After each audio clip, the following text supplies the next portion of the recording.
I thought I told you there's no real why.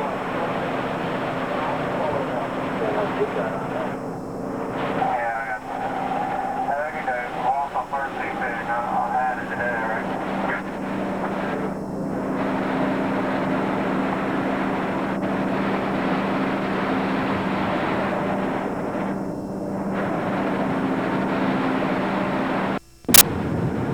You say what, Nick?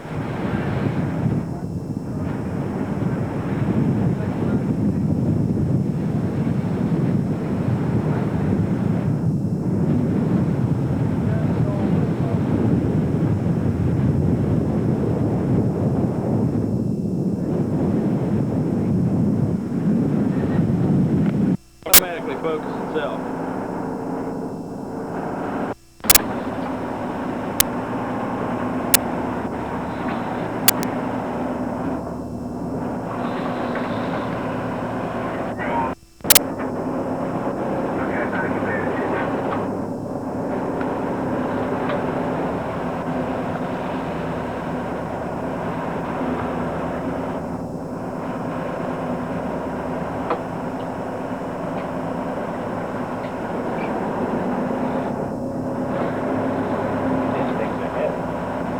Like dead weight, and not moving mountains.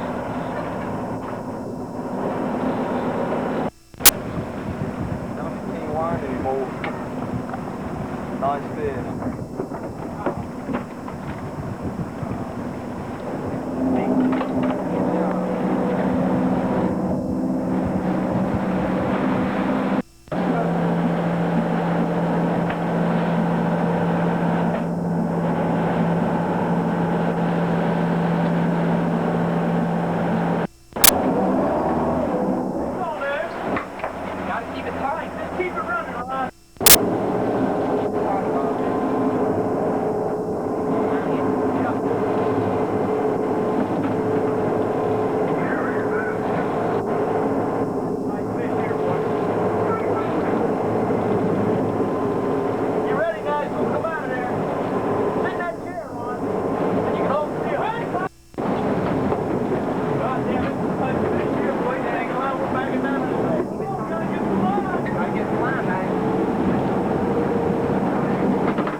Working like a team. Probably not real fast down. Real fast down.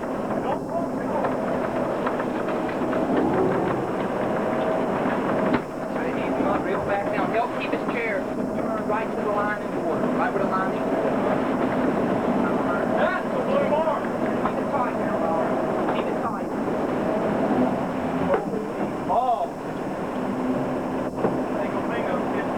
God damn! You can really hold this son of a bitch.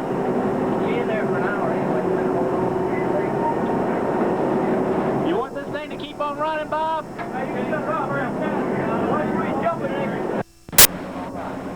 Everything's like, get those poles right out of your way. Yeah, big deal, boy. Keep an eye on that spool now.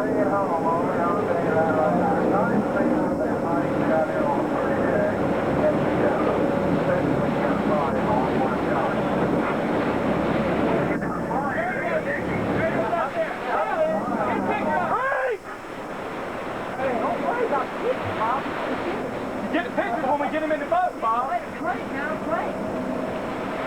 Don't worry about the pictures when we get him in the boat.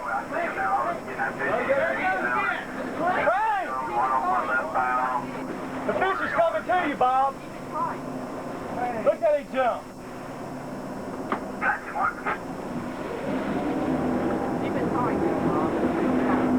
Come on, I gotta get the line. That is gone. Huh? Got off? Crank on it and find out. He's on there. Oh, he's gone. Okay. Look at him. Don't let nobody give up again, okay? Only might give up.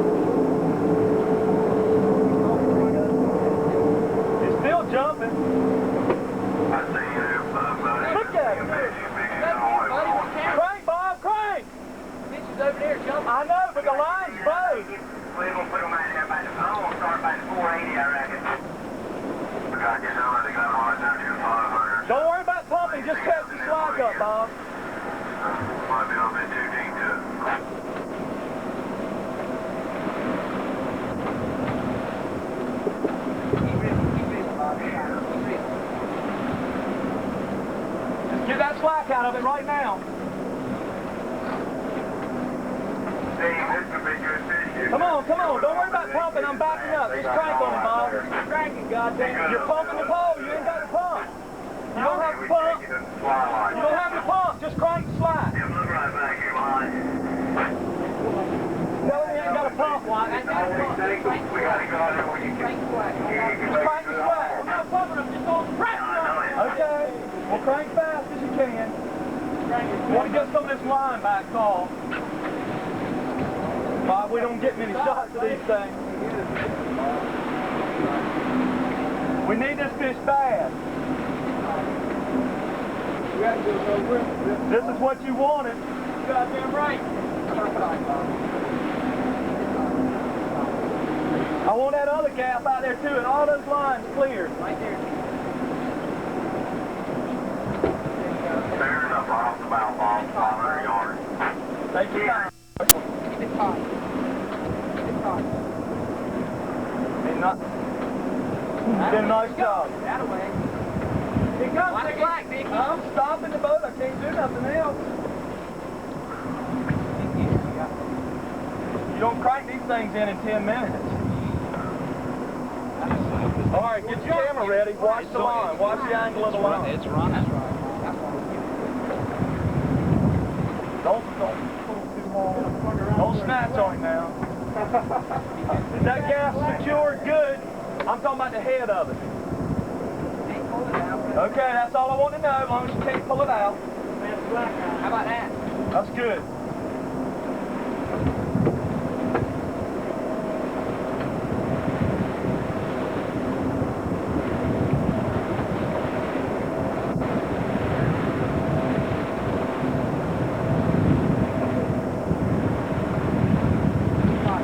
It's close, Bob. Just take it. Be good now. We got to have it. Got plenty of long wire on that fish. Yeah, man.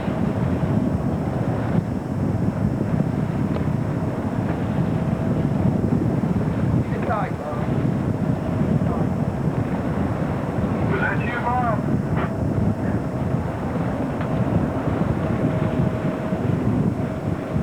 Doing a good job. Everything's fine now.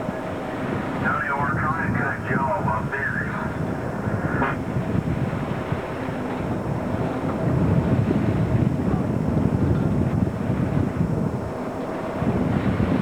That's right. Keep your chair pointed right at it, Bob.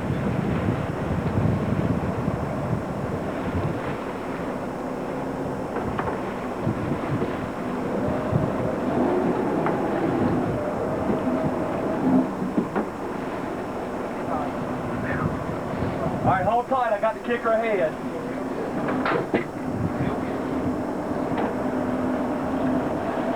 Wrapped around him. What? I think it's wrapped around him. We won't know until he gets up here. I think it is. I feel it. Well, that's just him hitting the wire.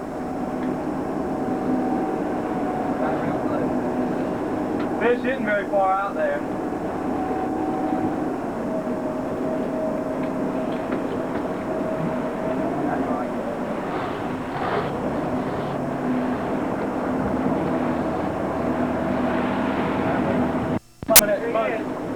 I see him, just hold on. You ain't gonna pull him right in the boat. All you can do is lead him up there, Bob. Just try to pull him up slow. Jumpers here, Marty. Well, he's a fighter now. He ain't through yet. Did I use the drag on bait? No! It's held this long, we want to keep it there. If everything's right, we'll get him. He's coming right to the boat. I mean, as far as leading up, he's kind of circling, but I see the squid way up on the side of the bait, all the way up ahead of it. Just pump him up as slow as you can, Bob. They got the circulation. That's right. Now whine when you go down. You ain't giving any up. Well, do all you can do is all. Pump him little by little. Back.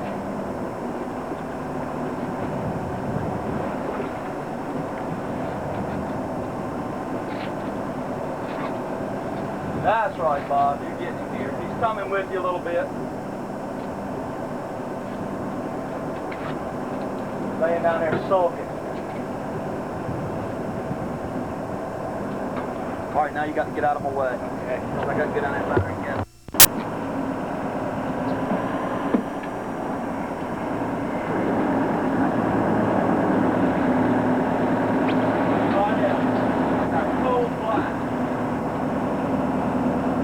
Yeah, is that where you want it? Yeah, it's a fucking double. Going to ride that double into the rear or not? Yeah, one long enough so he grabs hold of the wire and then just hold on to the rear line. Do just like you do.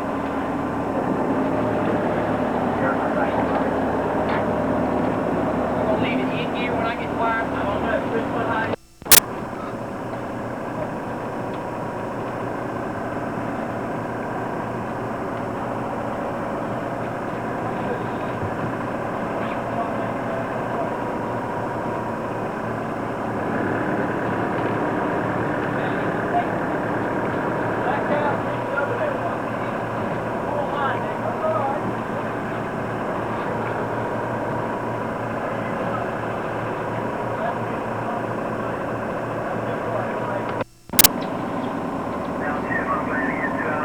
How about that long rigger, man? Everything's all right. I'm going to stick that in.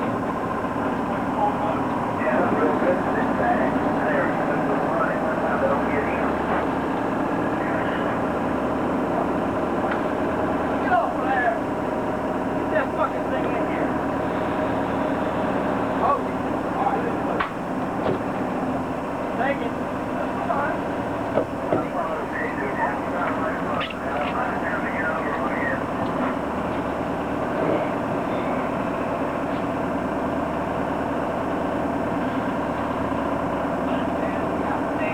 Don't say that word.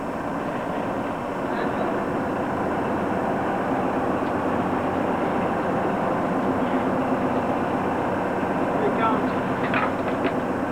Here he comes. He's going to cross the stern now, Watson. He's got to cross the stern.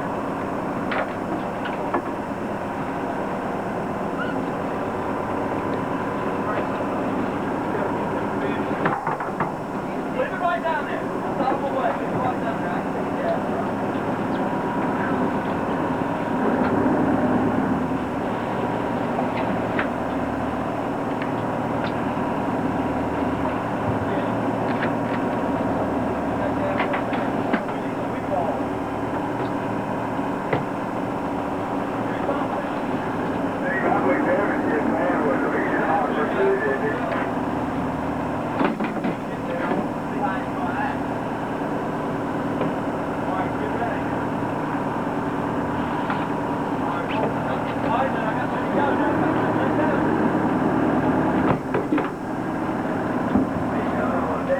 Dixie, when he turned, not under the boat, it's just kind of laying there.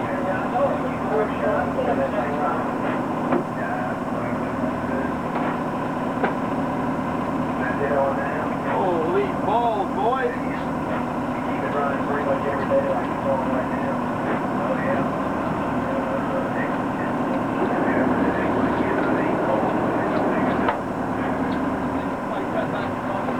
Let him go across the stern. That's the last one thing.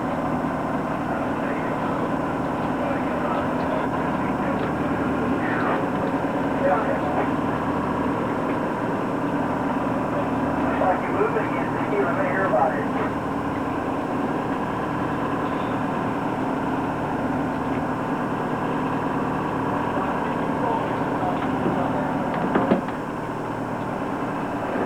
Still got a lot of juice in you, boy.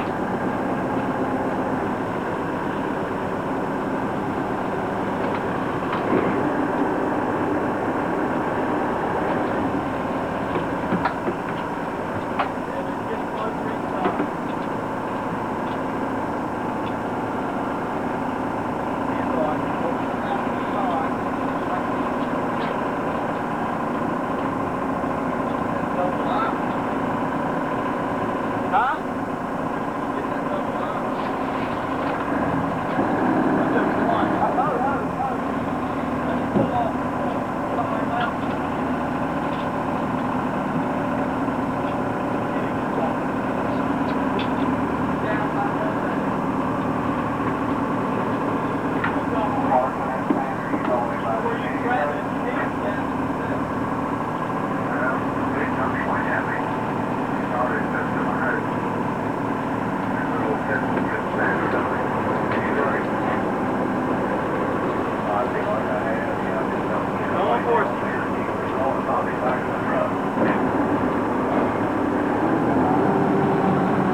break them off. You want to go? There's no way I can get out that fish that far down now. Hold on to it. Just hold on slow. Okay, now you can get it. All right, hold him right there. There's Howard. He goes up the boat. All right, he's laying right here. Lay out that fast. Barely look in the field. There you go, right here. I got him, Bob. All right. Get the other gal. Get the other gal. Give me that gal. Out that fast. I got him, Bob. Stick it in him up here. I always want to gap him up here. You're right now, there. All right. Gap him 4 times. Okay, we got it. All right. Get your gloves on. Get your gloves on. Get the back. Let's see if We got it. We got it. We don't want to gap him up. Where's the other glove at? I don't know.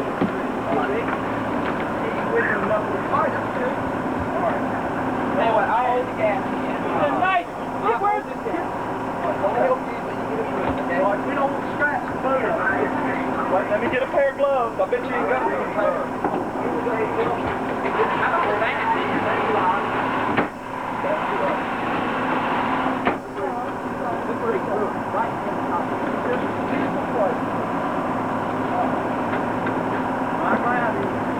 I want you boys to get a towel and grab this bill and help me pull him in. Don't let the gas go up there. That's good. Don't let the gas hit the boat, Bob. All right, grab the bill. All right, that's good. Gas hit the boat. Hey, you're going to turn the boat up, Bob. Turn it. Wait, get your hand in it. Hold on. Hold on. Just turn it. Take it to the back. Hold on. Take it to the back. Where's that back?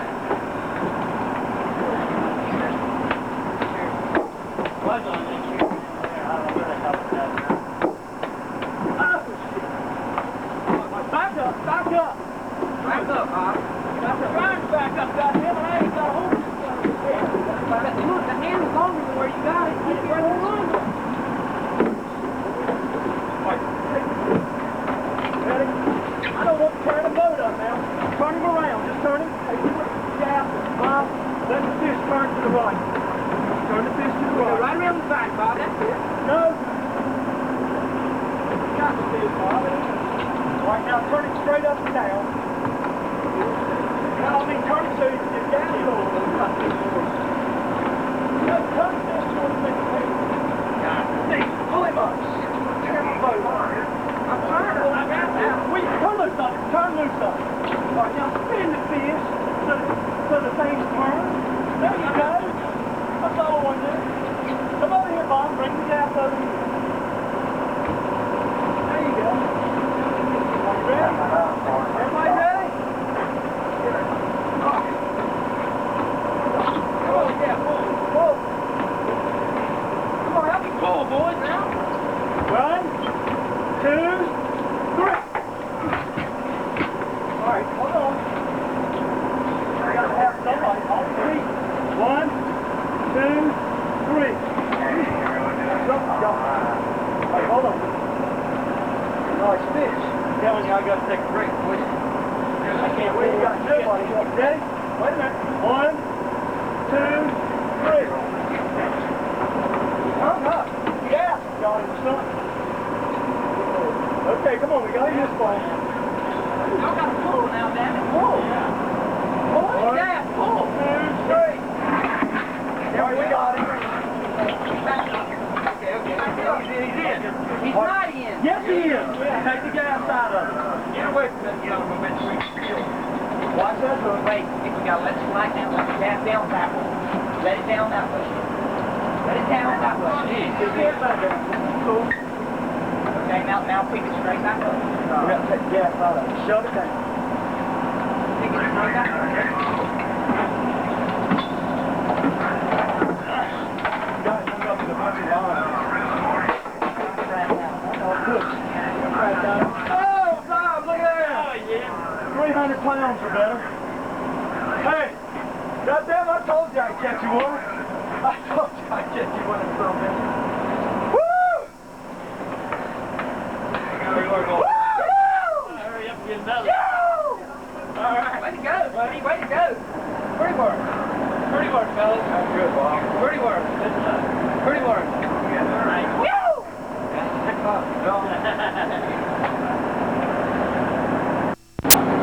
Stick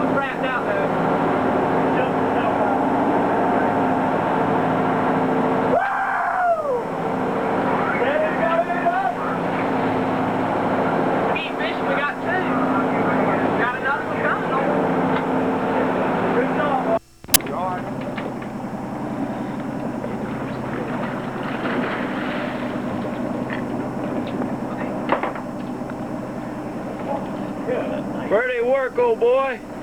Woo!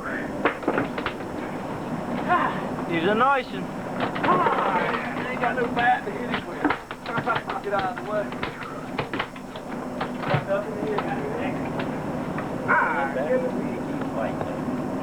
Put her in gear when you get a chance. He looks like a pup next to that Blue Marlin, but that's a nice tune. Yeah, like you say, this man, y'all know the ball. Give him there. Get over 30 feet, palms up, baby. There's one going out, Jim. 4 or 5 o'clock. He's on me, don't get out of the way. A little bit on the porch. Huh? On that side there. Coming up right out of the water. That's the park going to get all right. Over here now. It's a good one, wasn't it, Ben? It's the best one I've ever heard of. It'll be useful. If I got 12, 13 fish, I'll get out of the way. I'll get out of the way.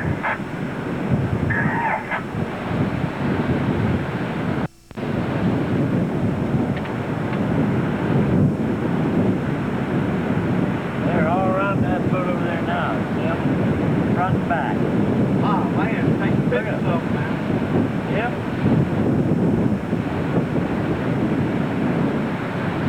Hardly any different. Yeah, he's got the BC on. One of the big 2 wins going on there. We want him breaking tuna.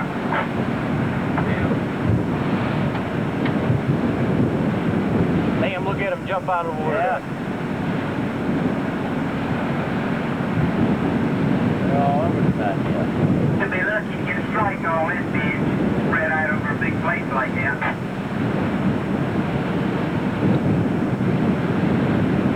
I think so.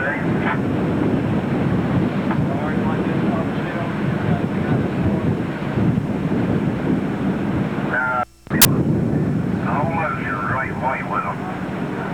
I think he had a marlin right there going his turn or something while they're jumping all over the place. I always go real good on me to change them anyway. I turn around and get it in it that way. It's 1 on out of 7 strikes, sportsman. It's hard to get out of a tough day, isn't it? Ain't up there in front of you, I will never get to them. There it is up there in front of you, you might get them.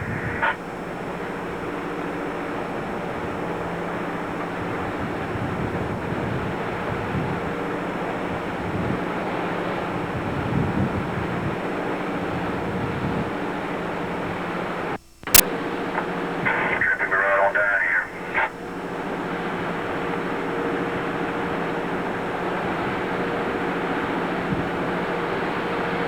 Hey, what, Porky? There's a lot of boats laying in there today, sounds like. Yeah, they got some meat on the dock. Watch them, bitch. I can't get a strike. I can't either, buddy. Look at him, he's picked up going on. What over there, yeah. Turn now, got full. Where all the hell is it? Go to church all the time. Went to live in church. When you know out of school.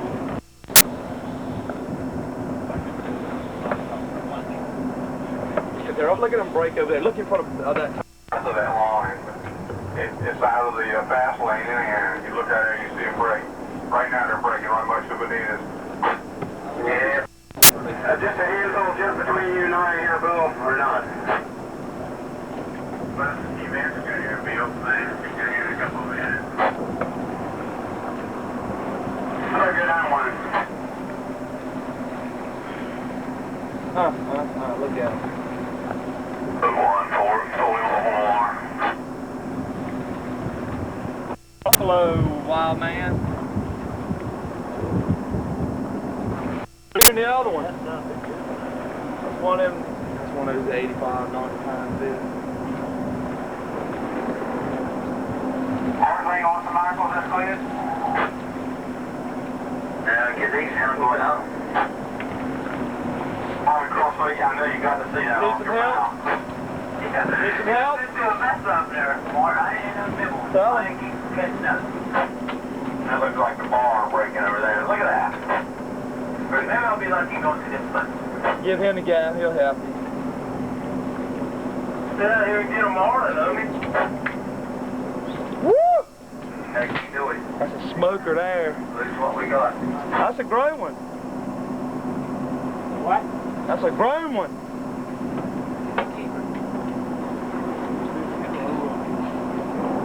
Look at that! Woo! There they go. He got a movie, a little bit of it. How about one of them help me out? Stand back there. Keep in mind. However you want to, Billy.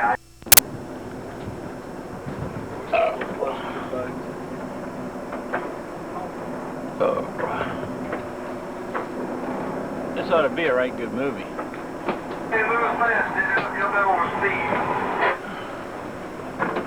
Turn your chair to the fish. You want to keep that. There you go. Well, yeah, your Barney's calling you. And, he don't have a heart attack, but all his partner was cranking in a little blue wine. You know the guy? You need the other guy? Alright.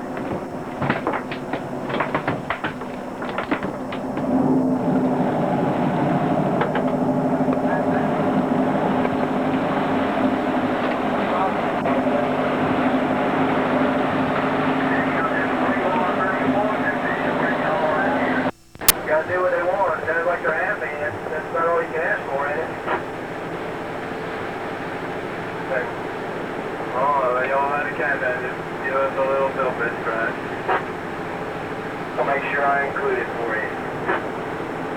So what I mean is, when you get down here, you go catching a doubleheader here in a minute. Oh, fish off here. What's the wrong processing out there? I was up there filling up a bag, I heard my feet reel. I'm trying to get all the fish up there. Don't get all full of it. Or else I'll got all. I probably should have done. There you go. I said that. There's a 4-hour binder. Yeah, I think it's a lot of squid or whatever it was. Where you going? Hey, The boys. made him mad, didn't you?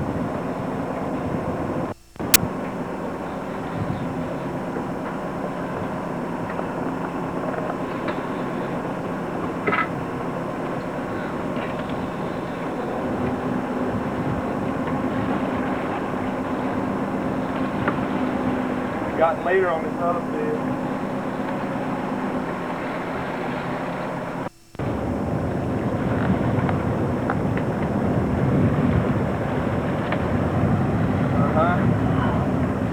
Watch this one right here. Woo! Other way. Take it. I think it goes.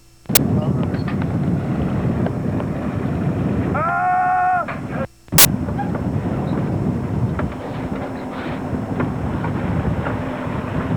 That's good. You can't wind when that swivel. You don't want to wind that swivel into the tail. Wind that swivel into the tail. That's behind that. Down. Damn. Buffaloes.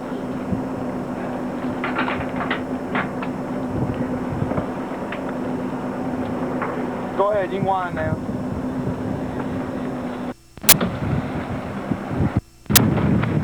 Pretty work. Get your hands out. Die? No, they can't do nothing then. Or kills them. I like to see them lunge at it again. Missed them.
Probably ain't coming this early.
That's good. Right over here. That's where it goes. That's the way. Hot down? Yeah. She went down there and took a picture. She'll be right by us. That's Sam in it? No. You want to take some of these? No, she's going to come over and take our picture, get it so we get it all blowed up and everything. Oh. Stand right over there and take some pictures. All right.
Yes, I got the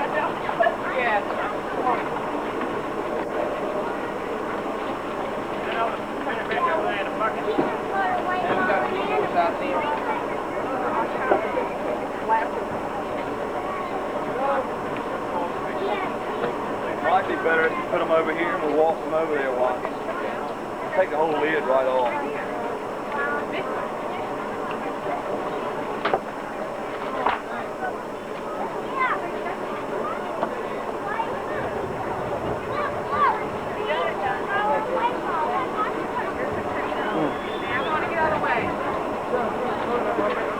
Bobby.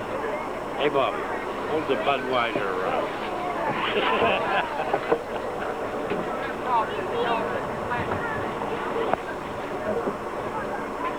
Goddamn, it's gonna rain.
Right there where that green is.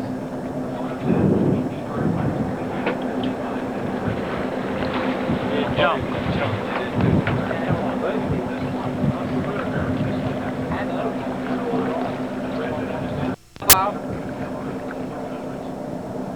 That's a big one. Very good, Skinny. Good jump.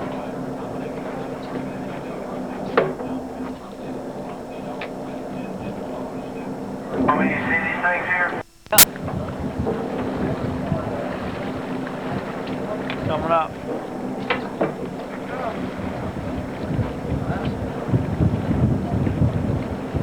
That drag's got to be changed today. Come on, jump, you bugger.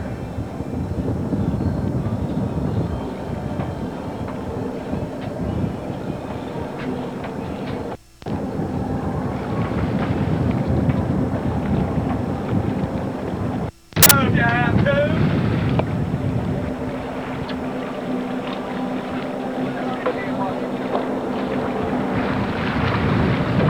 Moved in the eye. Woo! 95? Yep. Great fish, buddy. Thanks. Get here, Bob. Pretty work.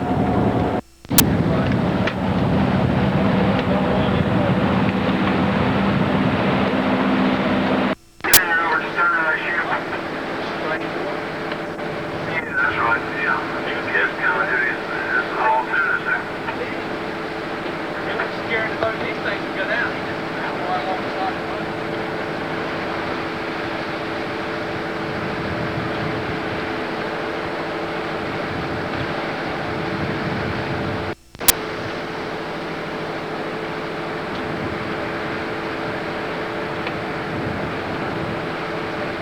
What do you think about it, Cole? Man, you think it's more white marlin back inside there when we first said hi?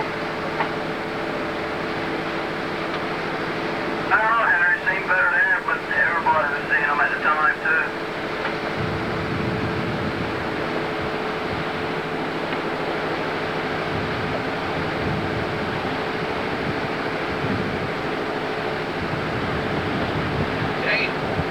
Go to him, Dickie. Try to get over there to them. If you just come up in front of them, they'll go down. I imagine you'll go down anyway. Woo! Right in front of you, Bob. Right there. Look, right here. Missed him. Right Damn. there, right there. Hey, big Bob.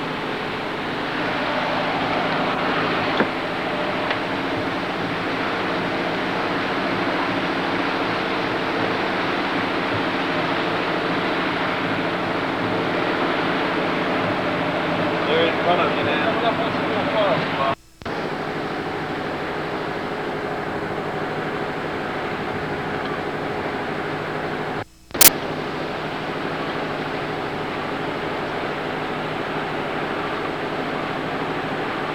Right in front of them. Look how they just lay there on the surface. Yeah, they're just kind of hanging out.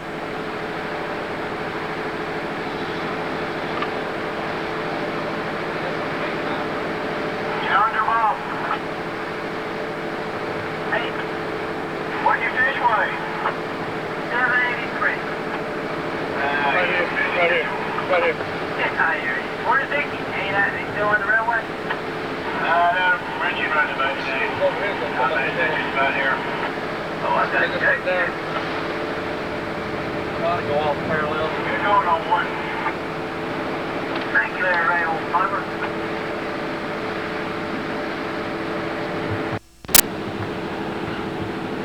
Five on here, Steve. Hit him on the back side of him. On the front side, I didn't get a bite. Better stay it up. Get it in. Let's take. What is it?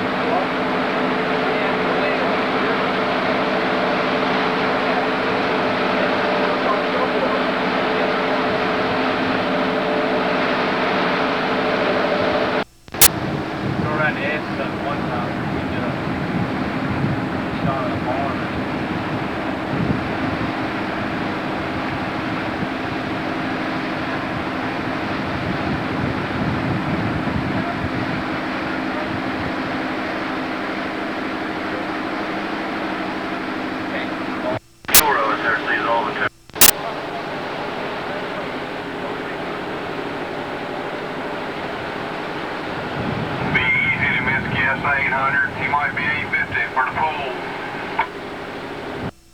There's bigger fish in here too.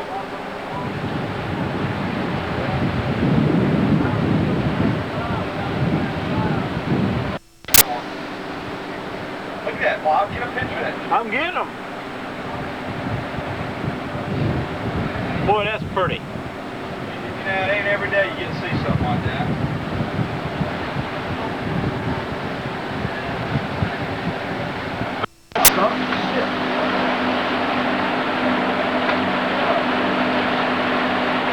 Like an old turtle trapping.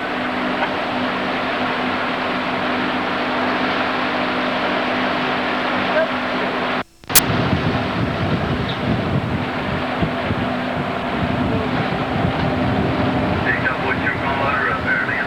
Maybe then. You roll it, Jim, Mark? Yeah.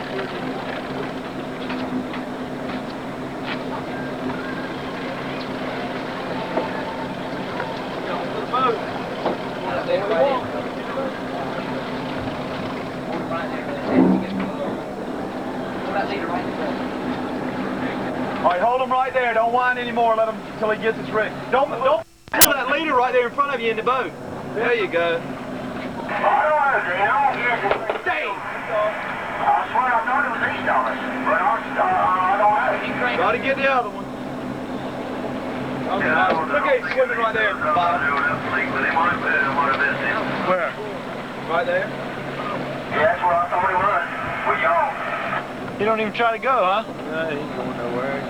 Paddle along with his buddy over there. Don't say nothing, Paul. We don't need His mouth's all tore up, or he's got bait hanging out of one. Yes, that'll work.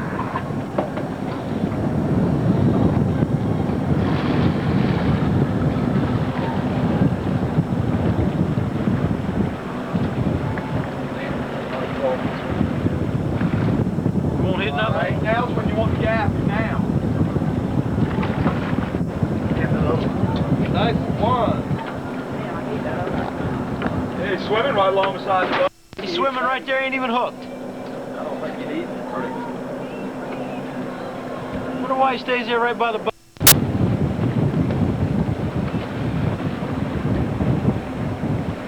Why is he staying there, Dickie? Got to pitch the bait to him. Look at it, the way you pretty. Look at it.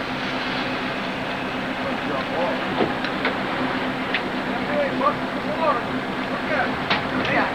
Woo! Keep that line tight, Frank, if you can.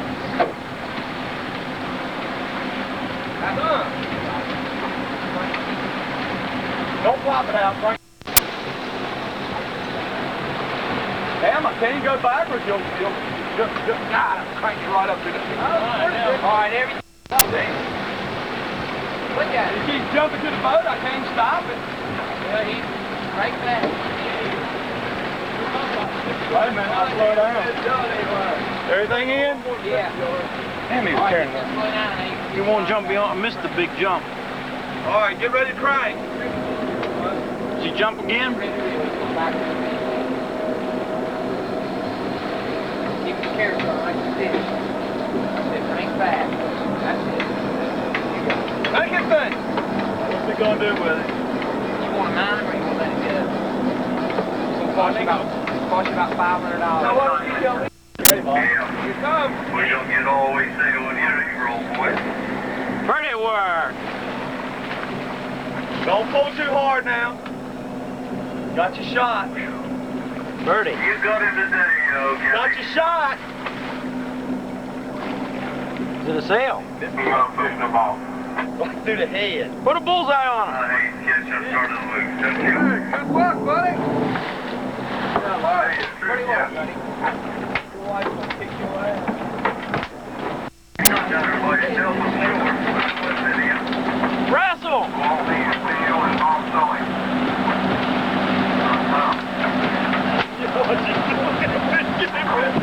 Don't hit Watson, Dave. Look at him patting. Hit that son of a gun. You ain't got the padding, just knock it down. Don't hit him hard, might mess him up. Pretend that's a nigger in Norfolk. The winner is we had something where the other day. He's more amped up about Frank Thomas. Hey, but who got it?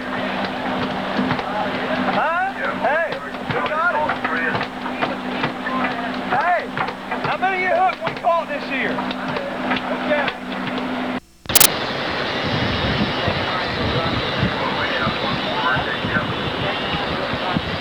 Oh! You didn't get that? Look at it.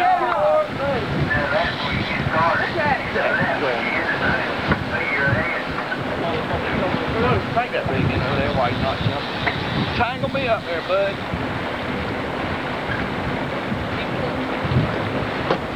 Jumping further and further away. That's all right. What's the first day, Jim? Shit, gotta get all these lines in. They're in. No, we ain't. First day Friday. I think Friday, Saturday, and Sunday. Just Got the 6 rigs crank in up there. We wanted to work. God, damn, there he is on my... Got him on. Another one? Yep. Somewhere in this area, and I don't know what Yeah. day it's supposed to be. And then, Bob, you want this? Spile hook. Be good. Spile hook. Watch him, he's going underneath that other one. Crank on him now, crank! I didn't see many of them things, but there weren't no corn cut. I never saw the first batch of corn that was cut. Yeah, whatever there is. Get your gloves on. Crank on him now. Don't pull back on the rod. Whoa, shit. The guy cut my line. No, he did not. You worried too much. Oh. He's on there today. Don't worry. Crank on that thing, boy. He ain't fouled. He's gonna jump off. Boy, that's pretty. Jump again, bitch. He's gonna jump off. That's what he's gonna do if he doesn't crank that slack up. Keep it tight, buddy. Watch him, watch him. He's running the tip. He's running. What's he wanting to do with his? What do you want to do? He's already caught one. Want to mount him again? Is this the white marlin? Yeah. Let this one go, Watson. I'll let him go. This is a blue one mounting. Huh? You need It's 2 a of them white on the wall. marlin. You can never catch 2 in one day. He's gonna let this. I can't afford to mount 2. You gotta mount him. Here he comes. He's gonna jump. Get some good pictures there. I ain't got no more speed. Reach out there and grab the double line. He's gagged. Gag hook.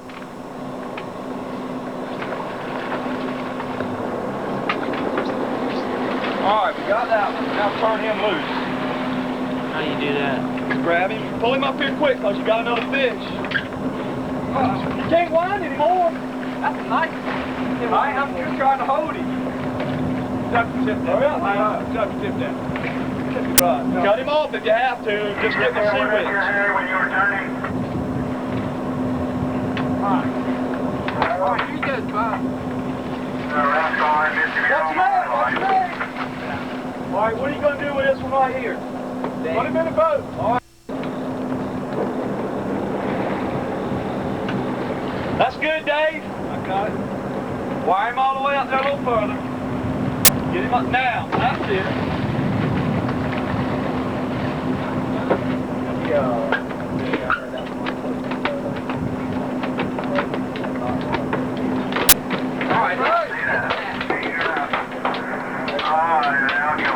Yep. Y'all ready to go home now? Pop said he's ready to go.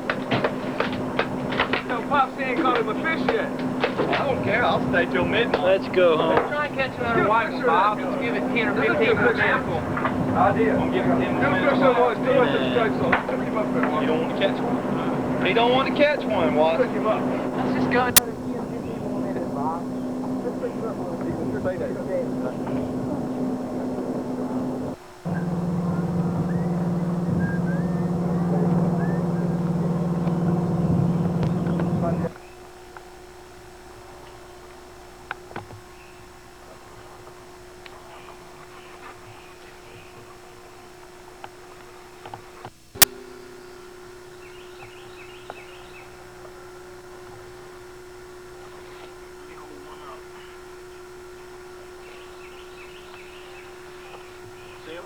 Yeah.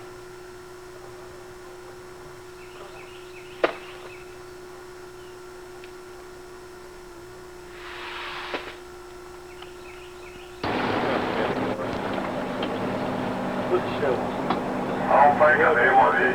I don't think it's my white one. I didn't even see it.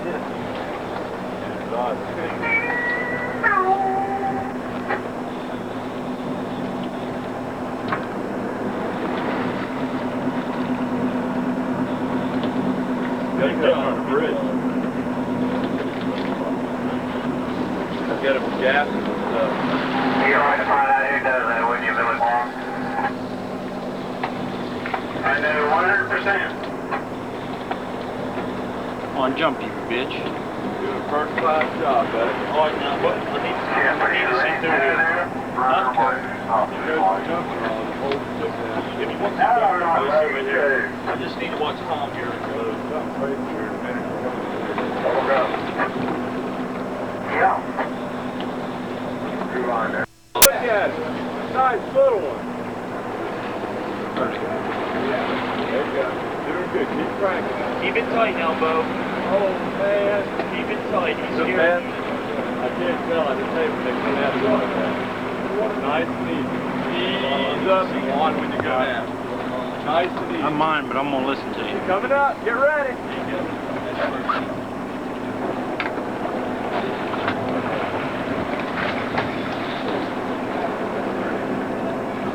Oh, is that beautiful or what? A little bit more. Okay, hold him right there. Mind your road.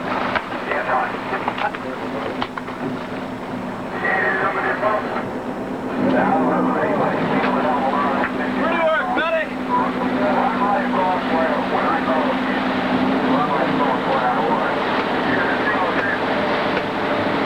Job in the chair. Great job. Y'all take lessons, watch the hard, Andy.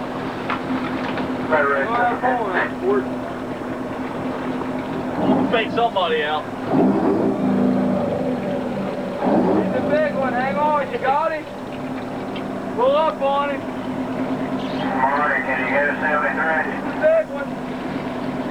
Yeah, that ain't Bring him in, Andy, bring him in. A little bird on it. Sam's eyes are bad.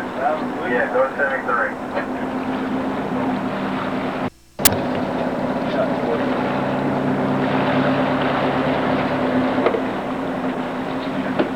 Here he comes. Look at him. Bring him in. A little bit more. Bring him in, buddy.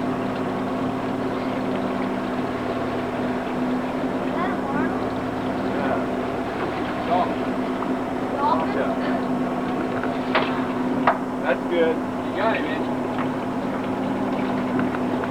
You don't want to lose this, do it? Leave him right there. You can't watch it. He's got the team. Look at that. How about that, sport? Pretty, isn't it? Stand over there beside him, Andy. Let me get your picture.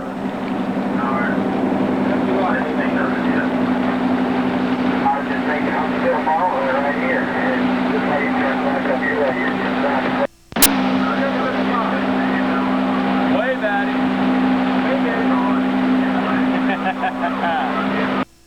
How far back? He is right here. Boy, down there, hot like this, they don't want to do that. I Four little buttons there, they didn't want to bite, catch you too. But you ain't fooling me with that story. Hey, fire of you. I had to do it, man. I Dude, swear, that's a bad feeling, not having to make down there in the morning. Party, this is 4 or 5 times a year. You know, good party, too. I'd say the boy knew he had the day off going. Okay, gotcha. I'd say she's been in the meat before. Over. She's definitely been in the salt crabs. We just got a double header up here. She's definitely been gouged. I just want her to come put up right at me.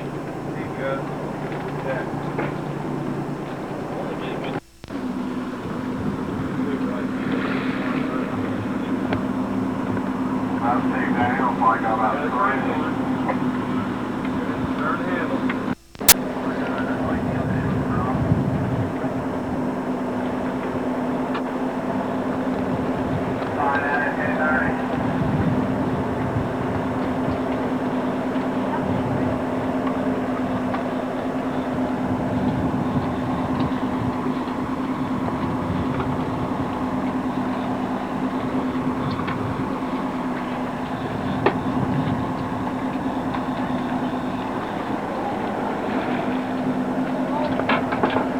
right, can't wind it.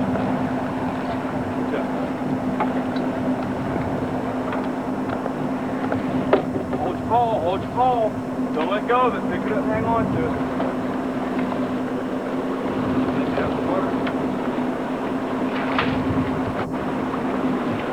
Big one. Nice. All right.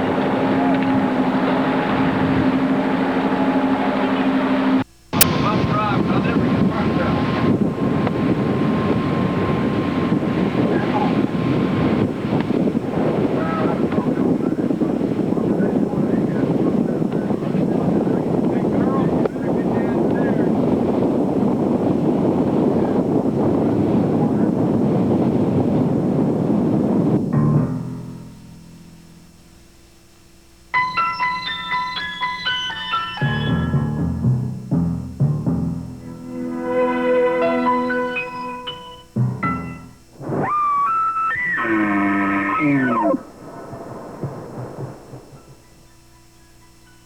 In the 1830s, the Rocky Mountains and foothills swarmed with game. Uncountable tens of thousands of antelope, bison, deer, bighorn sheep, and elk blanketed the land. By 1900, market hunters, timber barons, real estate speculators, and other exporters had devastated the endless herds. Game populations were at an all-time low, with elk numbering a scant 50 to 100,000 animals, and reduced to living in only 10% of their former range.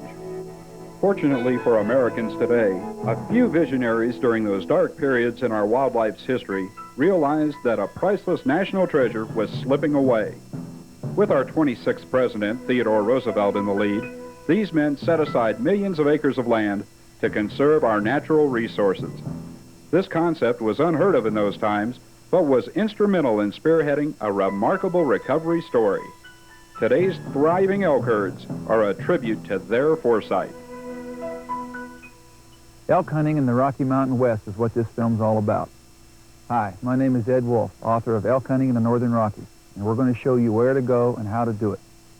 You're going to be treated to some fantastic scenes of elk doing their thing. Some sequences have rarely been photographed. Because elk are so noble a creature, and their habitat so pristine, it is best to think of hunting them as a total wilderness experience, with the harvesting of an elk not necessarily the measure of success. Immense emotional and spiritual satisfaction can be derived from sharing a wild Rocky Mountain basin with a close friend or one's own private thoughts.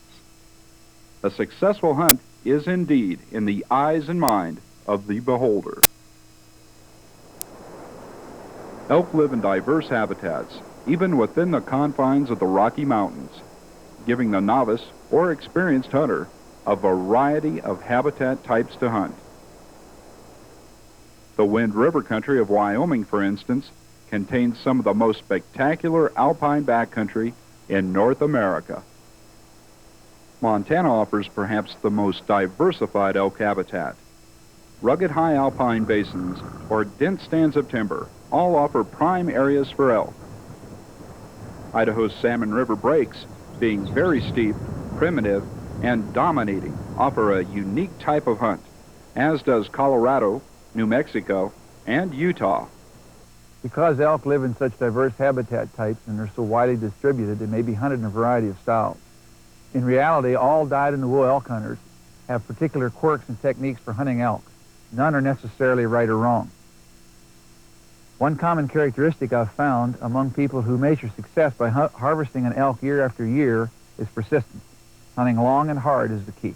From my personal experiences and discussions with knowledgeable elk hunters, there are 4 areas of concern one must pay attention to successfully hunt elk. They are hunting difficult, isolated terrain, watching wind strength and direction, pre-season scouting, and a thorough knowledge of the species and their characteristics. Let's start our discussion by gaining a better understanding of elk as a species and how they interact with their surroundings. The 2 most important influences in an elk's life after satisfying their nutritional requirements are the rut, or breeding season, and the weather. Like cattle, elk are ruminants, meaning they have 4 stomachs which enable them to digest a wide range of coarse plant foods. Therefore, they can switch food types as snow depths indicate. Most calves are born the first week in June. The ability of calves to survive their first winter depends on the severity of the spring and winter weather and the quality of the forage. This calf is about 2 days old. Undoubtedly, the greatest cause of calf mortality is severe spring snowstorms or an early and long winter. Young calves suffering both wet, cold weather plus a brisk wind can suffer non-reversible hypothermia and ultimately death. Elk droppings, like other members of the deer family, are in pellet form in the fall and winter. When spring arrives and the forage materials become more succulent, the stools become somewhat flat and ill-formed, resembling a small cow pie. This is helpful to determine when elk are using certain areas. Elk are large ungulants or hoofed mammals. An average-sized bull elk will weigh 700 to 850 pounds and stand 5 feet at the shoulder, while cows tip the scales at 450 to 500 pounds. Most elk are brown-gray on the sides and a deep chocolate, almost black color on the neck, abdomen, and legs. As a bull matures with age, he will tend to be a lighter straw color. A large mature herd-type bull of about 8 or 9 years of age and in his prime will have a pair of antlers that are a truly magnificent sight.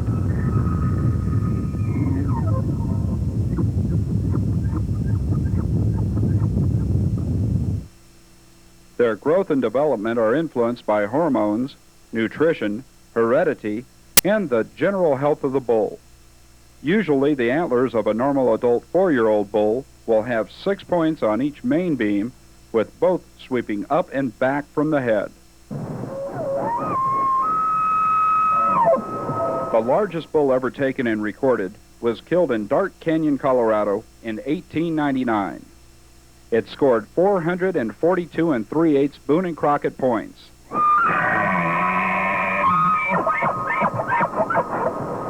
The rack had 8 points on the right antler and 7 points on the left. The tracks of an elk are reasonably easy to distinguish. The tracks are larger than that of a deer, but smaller and less pointed than that of a moose. Tracking a single elk offers the supreme challenge.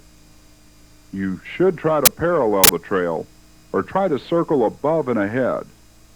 An elk will normally bed so it can watch its backtrack. Just remember to be as quiet as possible, watch the wind direction, and move slowly. Habitat requirements of elk are complex and are influenced by many factors. In the simplest terms, there are 3 factors which elk must have to survive. The first, of course, is water. The second being a continuous source of quality forage in quantities sufficient to maintain body tissues and reproductive potential. The third are large areas of escape cover. Finding an area with an abundant supply of all 3 would be a good place to harvest an elk. Fortunately, there are large expanses of such country in the Rocky Mountain West. Migration is an important part of the life cycle of an elk that lives in mountainous regions. Snow is the chief motivator of elk migration. Generally speaking, snow cover deep enough to impede feeding is necessary to trigger large-scale migration. Downward migration stops when a snow depth is reached, which doesn't hinder feeding. That's usually less than 24 inches. This is an important fact to remember when hunting elk during the late season. However, because these movements take place in response to weather, the exact time of migration is unpredictable. The elk herd will begin feeding each day shortly before dawn and continue for 1 to 2 hours. The animals then retire to a bedding site, usually in a dense stand of conifers, offering some view and favorable wind currents. Shortly before dark, the elk again feed, usually in the same area, unless a disturbance has occurred. It is important to remember that, like white-tailed deer, an elk's habits and activities are predictable, but are affected by the weather, the rut, and human disturbances. Another point to remember is that in very cold weather and/or deep snow, elk greatly increase their feeding times and therefore their vulnerability. Elk are majestic animals that live in big, rugged country. Hunting difficult, inaccessible terrain will greatly increase your odds of collecting a trophy. Their home range is aesthetically pleasing to the eye, and hunting them there is a rewarding experience. Mental toughness and physical preparedness are required if you are to be one of the 14 out of 100 hunters who take an elk each season. High altitudes, acres of crotch-busting blowdown, and hundreds of yards of ankle-twisting rock slides must be crossed in order to penetrate into the right kind of elk habitat. Right means country so isolated and demanding that few people hunt there. This type of country will hold the largest populations of elk and the largest bulls. Country that tests one's resolve and determination is the right habitat. Let me emphasize one final point. Mental toughness is equally as important as physical conditioning. If the mind is beaten, all is lost. If the body is beaten, the mind can make it go. How badly do you want an elk or a trophy bull? What physical and emotional price will you pay? The price will usually be high if a trophy bull is to be taken. The value of preseason scouting cannot be overemphasized. Some basic, straightforward steps can be taken to select a prime hunting spot. Studying topographical and general Forest Service maps is beneficial. Map evaluation will show road locations, land elevations, trails, and where wet, boggy areas are located. It is wise to gain as thorough a knowledge as possible of the country to be hunted.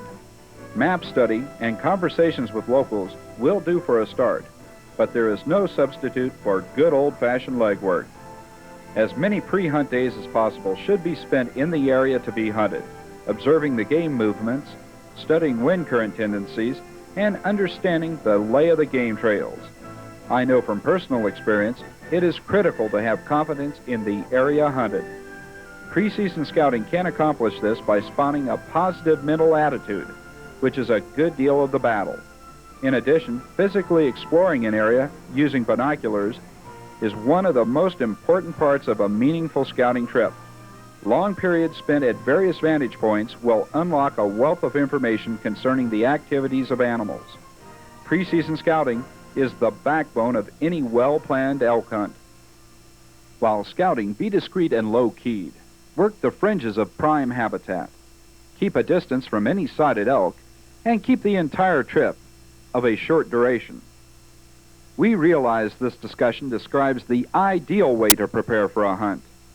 I'm suggesting ways and ideas to hunt elk that may produce a favorable result. One way to save time and circumvent the preseason scouting concept is to hire a reputable outfitter and guide. Do-it-yourself hunts are not for everybody.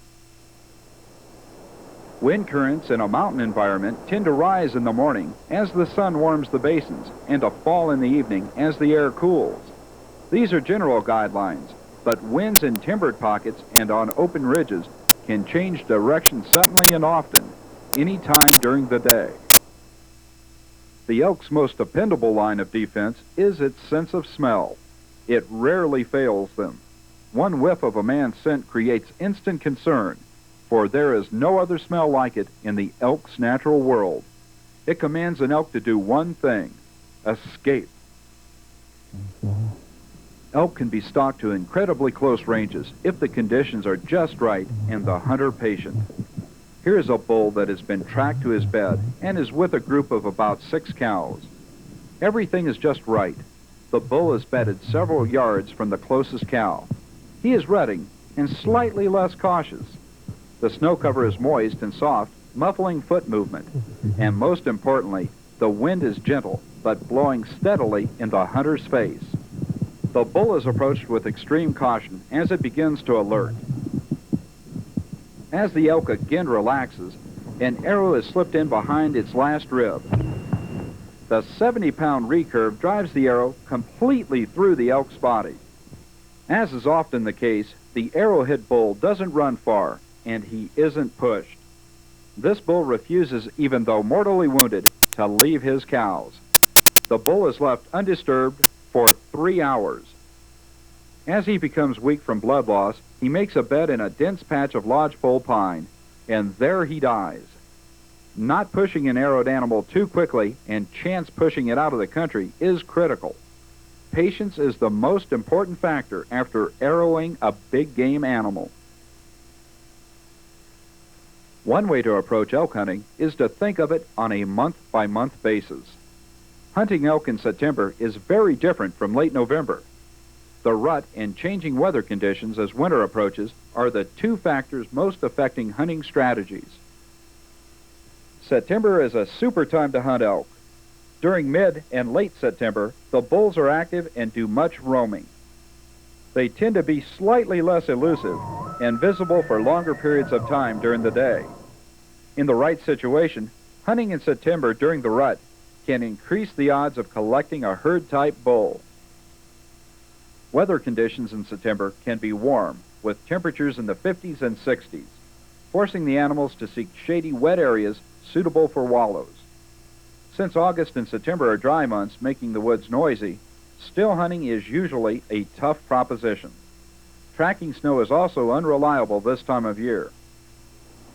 In the northern Rocky Mountain states, the general elk season is in full swing by mid to late October, which is a transition month. The weather shows definite signs of change. Ice begins to close over the creeks at night, and the herd bulls, their breeding done, become reclusive and begin feeding heavily in preparation for winter. Snow can come at any time. Severe weather conditions can be expected any time in November, especially late in the month. Elk become skittish as more hunters are in the woods. Inclement weather begins to affect the elk's urge to migrate. Attempting an ambush along a migration route is a good bet this time of year.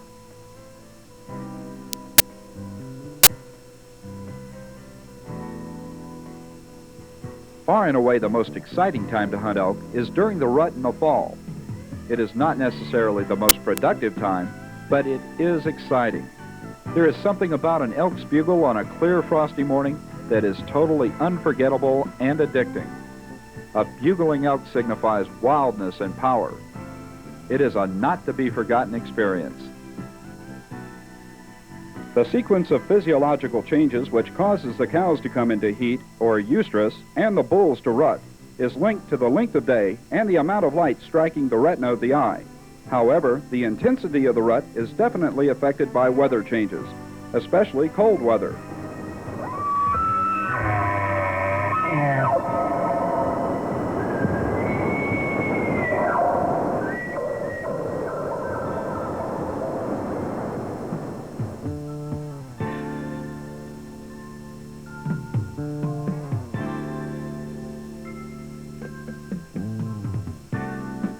The timing of the rut is critical because the calves must be born within a narrow time frame in June.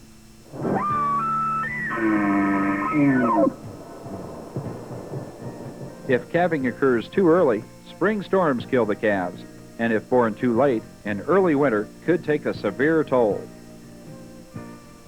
The exact reason elk bugle is not fully understood. There may indeed be multiple reasons.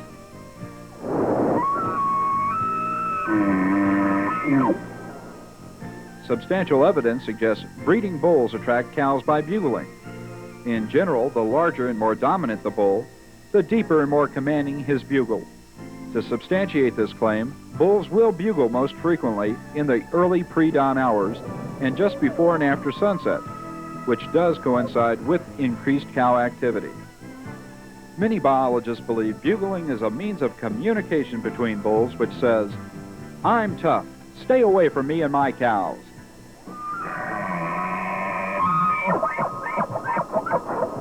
An act of dominance and masculinity. Bulls also have other means of advertising their presence in a given place. A wallow indicates the area is being used by a mature bull. The wallow is made in a swampy, wet area, sometimes in the bed of a small seep or spring. The purpose of a wallow, like a bugle, is not fully understood. It may serve to cool the rutting fever, or is a method of marking its territory. Bulls tend to return to the same wallow during successive rutting periods. Mature rutting bulls have a very distinct pungent musky odor that resembles a barnyard smell.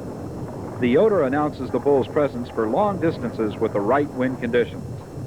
That odor has two sources. He has a pair of preorbital scent glands, which are seen as deep folds or creases in the skin just in front of and below the eyes. They contain a thick, dark brown, waxy material that has a very strong odor. A bull first strips a tree of bark and limbs and then rubs his scent gland on it, coating the denuded tree with a thin layer of scent.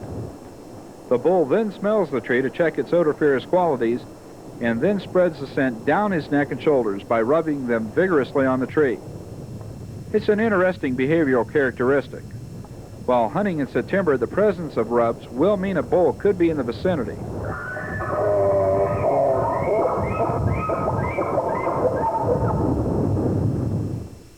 Urine is the other source of the odor. A bull will gore grassy damp sites, pitching clods of sod and grass high over his head. While performing this act of dominance, the bull palpitates and throbs his penis and sheath as he sprays urine towards his belly hair and neck mane. The proficient use of the artificial elk bugle to lure in a rutting bull is a very exacting art that requires much practice.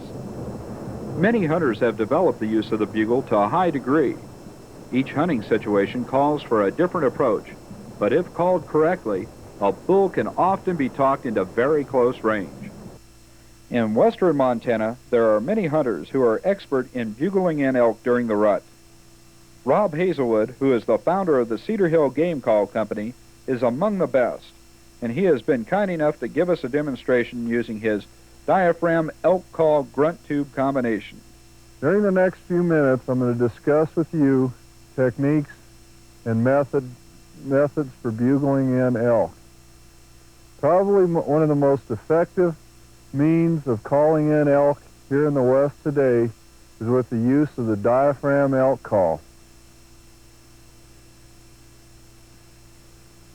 The diaphragm elk call, when used properly, can bugle in not only big mature herd bulls, but cows, calves, and younger satellite bulls. To use the diaphragm call, you place the call on your tongue and lift the call to the roof of your mouth and emit a huffing sound. The first sound you make will sound something like this.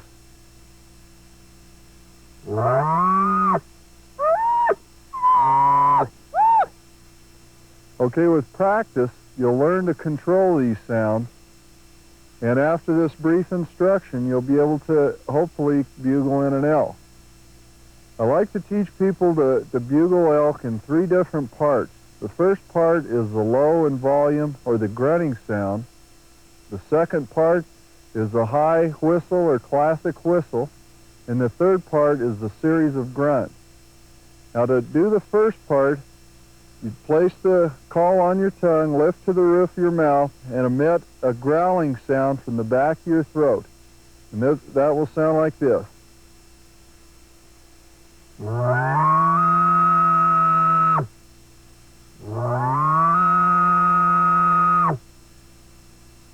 Okay, I'm using the combination here, diaphragm call and the grunt tube. The grunt tube sound acts as a sound chamber for you and will help the call carry a lot further.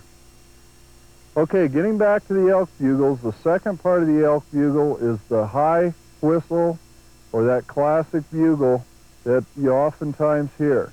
And to do that, all you do is increase the air volume going across the diaphragm, and you'll get a sound like this.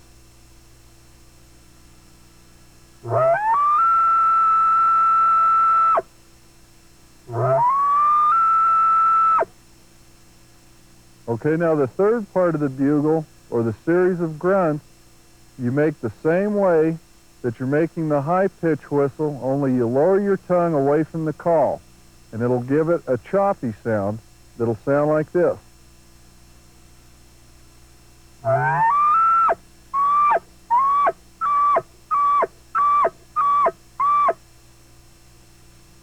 Okay, now we're going to piece that call together, all those three calls, so it'll sound like a complete elk bugle.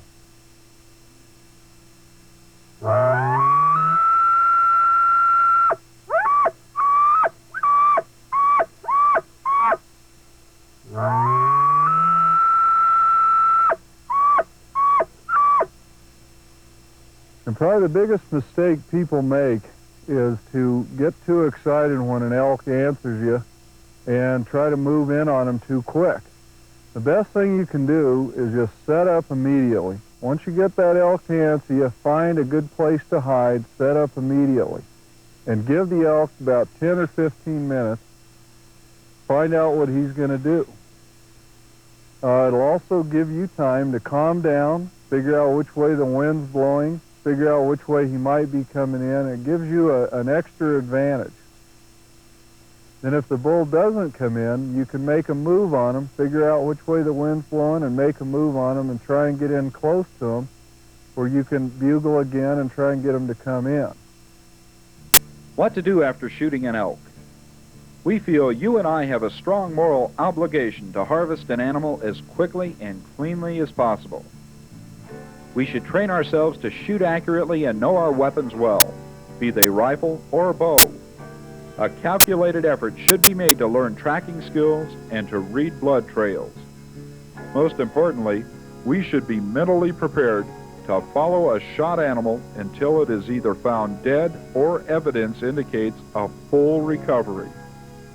Often we are alone with our own thoughts when the moment of truth comes, and we only have ourselves to answer to. Passing over a questionable shot, especially if the animal is of trophy quality, is the mark of a true sportsman.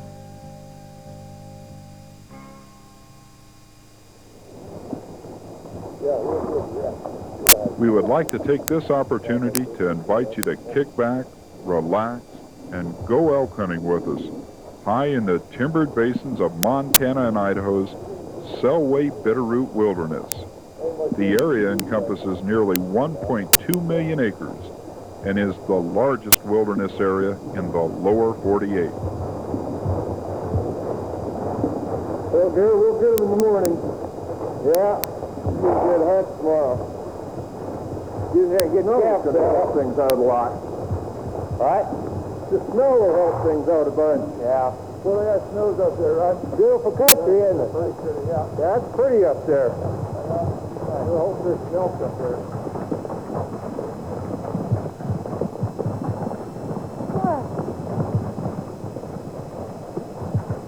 Sure feels good to be riding again, guys.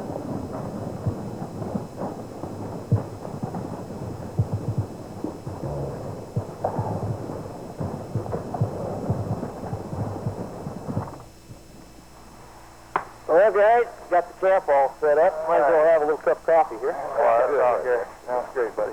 Long, cold ride in, wasn't it? Sure was. Cool one. Boy, sitting on the back of a horse, it's a cold place. Yeah, coldest place in the world, John. When you don't move, you get chilly. Coldest place in the world. Yeah. You guys see anything on the way in? No. Yeah, hey, that you guys rode right by that. Look at here, that's what we're after. Yeah. So that's an elk, okay? That's 6 point elk. John. That's a dandy. Yeah.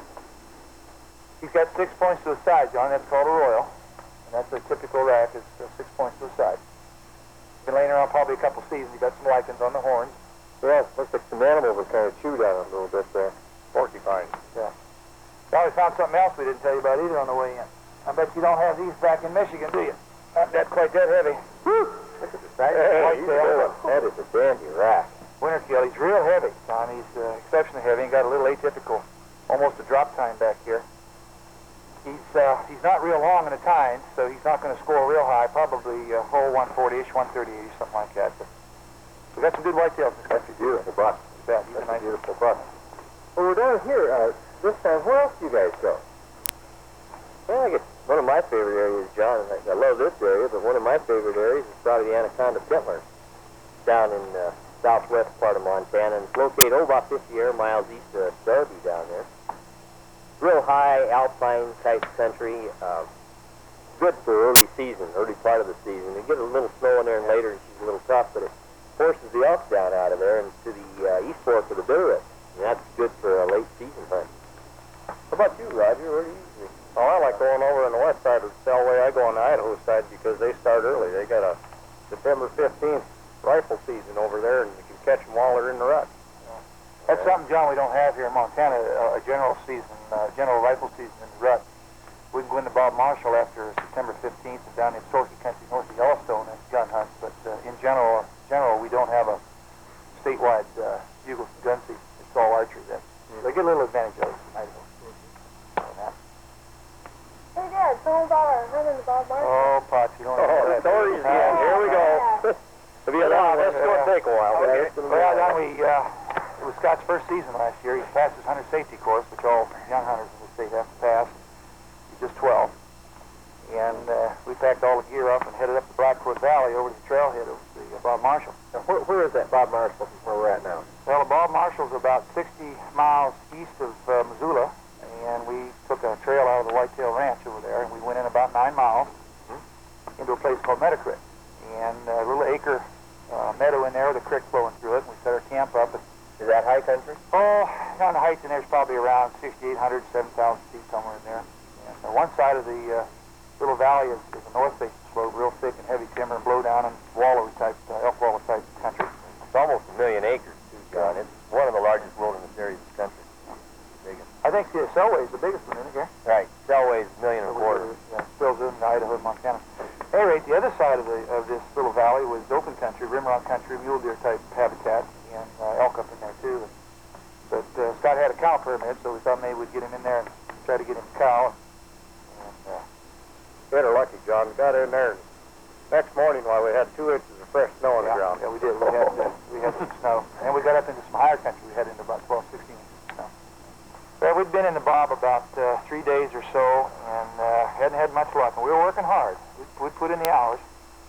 And about the 3rd day, we got a good snowstorm that night. Dropped about 12, 16 inches up where we were hunting. And I knew a good ridge that they'd probably be working whenever the snow came down. So Scott and I rode about 2 miles out of camp, and then we hiked up about another mile. I set him down on a spot that I knew was a good area that they kind of crossed going back into the timber.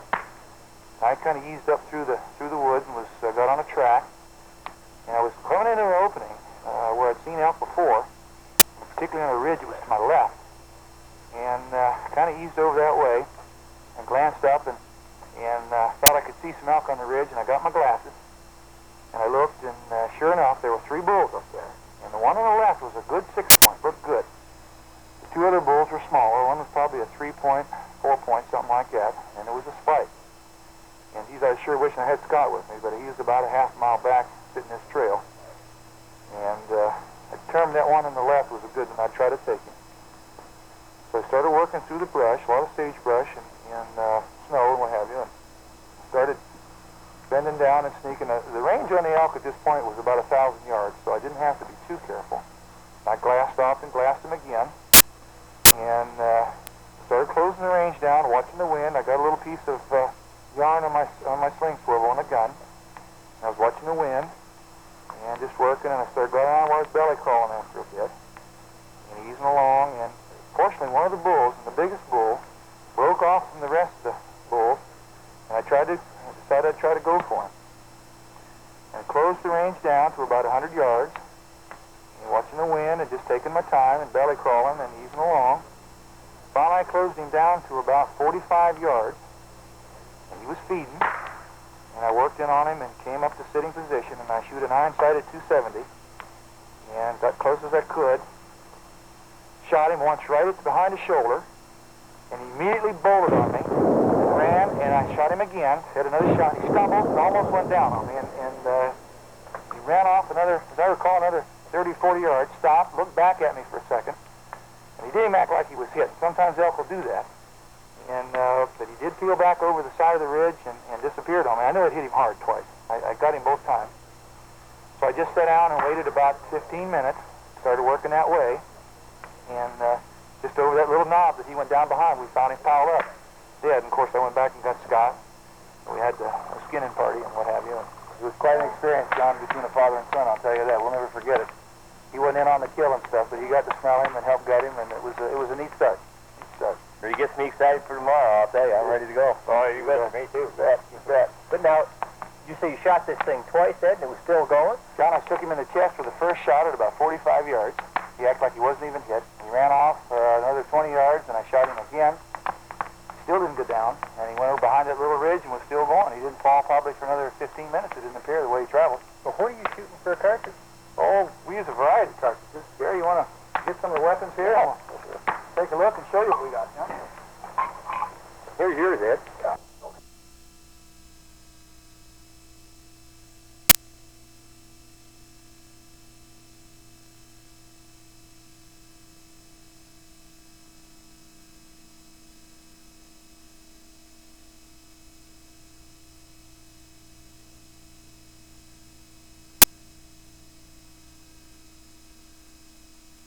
Little of yarn, shredded yarn, and that's my wind detector. I can glance at that and tell the wind, and of course that's about the most important thing. See how this wind we got now is just pushing that very slightly. But I can read that at a glance and watch my wind, and that's the number one thing to do when you're elk hunting. So it's that wind. But a good cartridge, it'll handle everything up to a grizzly bear just fine. What do you shoot there, Rod? Oh, I got me a 700 Remington. It's one of the better off-the-shelf rifles that you can buy. It's a 30-06, and I like it because military brass is just readily available. You can shoot anything from a 55-grain accelerator for varmints and all the way up to 220 grain, and anything in between. So that's what I prefer. What power scope you got? I just got a 4-power scope here, and I like it real well. I guess that's what I grew up with, and that's what I like. Yeah. Hey guys, we got a lot of chores to do tonight. We got the horse to feed and get everything together, and we get supper cooked. We got to hit her early tomorrow, so. What time do you think we'll be heading out, Gary? Oh, just a little, probably be a little after daylight. No, I won't even want to hear. We would like to pause a moment before heading out to hunt so Ed can review some ideas about proper clothing to wear while hunting in the Rockies. Also, he will advise you on what to carry in a day pack to make your hunt more enjoyable and efficient, and possibly even save your life. It's real important when you're hunting elk in the northern Rockies to be prepared to have to stay out overnight or to survive some real inclement weather. We have pretty drastic changes in weather and temperature and humidity and moisture and what have you. We can get as much changes as 100 degrees in 24 hours in this country. So I think it's really important that we discuss a little bit about how to survive overnight. This is a day pack, and it's a good, well-built one. It's got an interior frame in it and a good back band, good belly band on it. And in this, I keep everything I need to stay out 2 or 3 days if I have to. And you might get in a blizzard, or you might kill a bull late in the evening and need to stay out. And in this pack, notice also first these various pockets we have around. And you can put little knickknacks here and there, food and what have you. Now, I'll go through a few items I keep in here, and one of the most important is to be able to build fire. I've got candles in here, sterno, I got some starter paper, I keep some shavings of cedar to start a fire. Waterproof matches, of course. I have a tin cup to heat water, heat snow, some cups of soup, a couple granola bars, some candy bars, that sort of thing. I also keep 2 flashlights, 2 of the small handle flashlights. If you got to come out at dark, you just got to have those things. I keep a spare sock and wool hat in here, a spare pair of socks. Everything in here I'm going to need to stay out overnight for at least a couple days. I'll have in this pack. It weighs around 25, 30 pounds, and that'll pretty well do it for you. Now, I want to start talking about clothes, and I think I'll start with boots first. 2 types of boots are used in this country. This is what's called a Mickey Mouse boot. It's just a straight rubber boot. I wear a pair of wool socks inside. Very good in low temperatures. A lot of other hunters use what we call a sorrel boot, and I do myself on occasion, quite a bit in fact. And that has a rubber bottom and a leather upper to it, and it has about 1 inch thick wool felt in it. I usually wear 2 pairs of socks with that. But either one of these boot arrangements is fine. I usually go to the Mickey Mouse or the bunny boot if it's going to be real cold. Coming on up, I wear a pair of good quality wool pants. These have had 3 or 4 seasons on them, and they got some dings around, but they last quite a while. Under here, I'll have a pair of long underwear. Whichever kind of you're choosing is fine. And coming on up on your torso, we go to what we call the layering effect. And I'll take my glove off, but I want to show you. From the inside out, I have a t-shirt, a long underwear shirt, a wool jacket, and these serve to capture air and keep the air warm around you, much like the feathers of a bird. Outside of that, I got a down vest or a fiber-filled vest is fine. And on top of that, I'll go to a heavy wool jacket. Now it's important, this layering effect is very important in this country because through the day you get very hot when you're climbing high, you'll cool down at night, and you need to be able to take these clothes on and off to regulate your body temperature. On my hands I wear a pair of light wool gloves, which you can shoot well with, and generally when you're walking around these work fine. However, if I slow down, she gets cold on me, I'll go to a pair of wool gloves, which I keep in my pocket, one on each side, and in addition I have a wool hat of the balaclava type. Comes down over your neck, has an eye hole in it. And I may switch back and forth among hats and gloves, my build hat, my wool hat throughout the day as I heat up or cool down. But this layering effect is a very important thing. Okay. Now what I do is in the morning when I leave camp, if I don't have my coat on, if I'm going to be climbing right away, I'll put it right on my day pack. Much like this. And I've got this whole unit that I just have right with me. It's my little house that I can stay out for a couple days if necessary. 3 items I neglected to mention I want to be sure and cover that I have in here also are a compass, a map of the area I'm hunting, and a good quality space blanket. And this pretty well does what you're going to need to stay out and to have a good hunt. I want to talk a little bit about what I wear on my waist. This belt goes with me everywhere. And I've got extra shells. I've got my buck knife. And I've got what we call here a nap saw. This can be used to cut wood, quarter your animal, whatever, cut bone, what have you. Now, in the handle of this saw, it has some extra matches. These are my backup matches. In fact, I generally have matches all through my pocket. I've got them in my shirt pocket. I've got them in my pants pocket wrapped in plastic. Also, another useful item I suggest to carrying is a nice portion of toilet paper or Kleenex for sanitary purposes, and can start a fire if necessary. Thanks, sir. Where's the ball?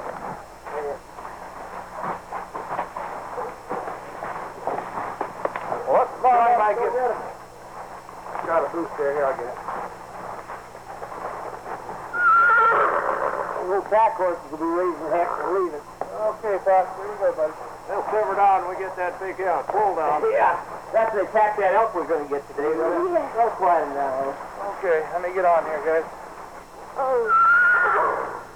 Well, we'll split up here a little ways. Ride a quarter of a mile or so up here in the trail for us. So what do you think? You want to go up here that basin up here? One take the left side, one the right side? Sounds good. Work it out? Let's do that. Okay. Do that. Get after it. All right. Head her off there, Jerry. Shoot straight, guys. Okay, good luck. Here we go.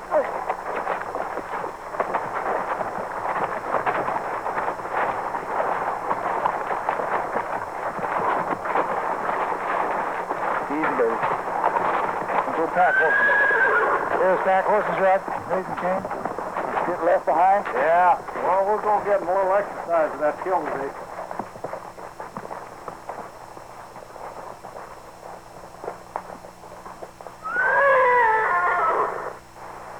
Now, we're in a real elky area here.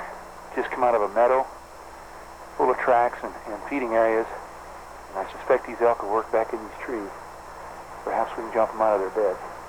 I want to work these tracks back away.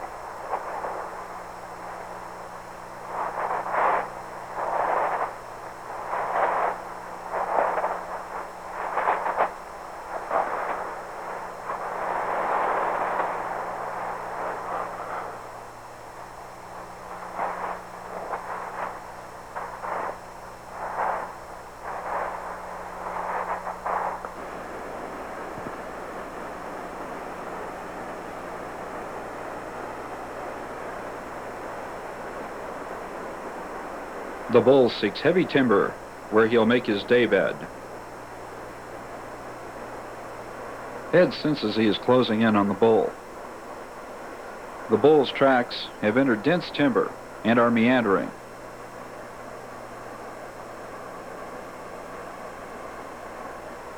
It's evident that the bull wants to bed. Ed's getting close now. He squats to look below the tree limb line, to look for possible legs.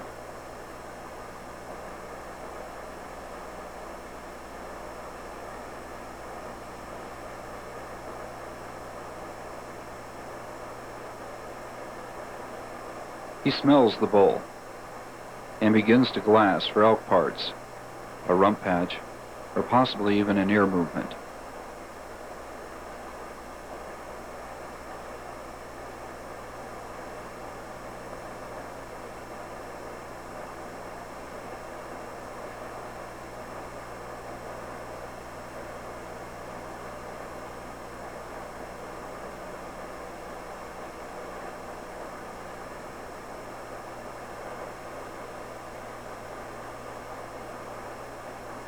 Ed spotted the bull and judges him to be a good one. He works in for a shot.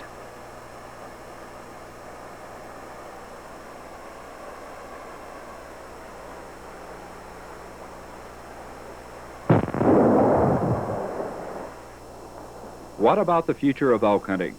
Habitat availability remains the principal factor limiting herd numbers, since most ranges in the Rocky Mountains are now near or at their maximum carrying capacity. High-quality winter range is needed most critically. Unfortunately, elk and man begin to rub elbows in that segment of the elk's range.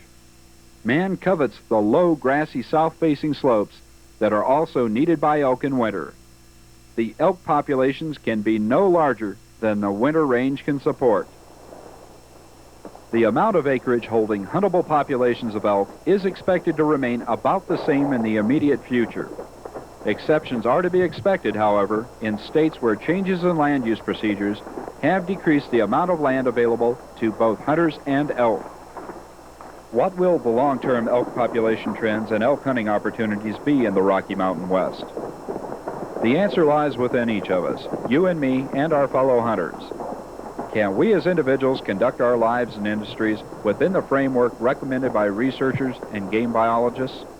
The conflict between land use and elk will continue and perhaps become even more acute as our country's population increases. One final thought, if I may quote Stony Burke. "Hunting makes me a complete person," he said.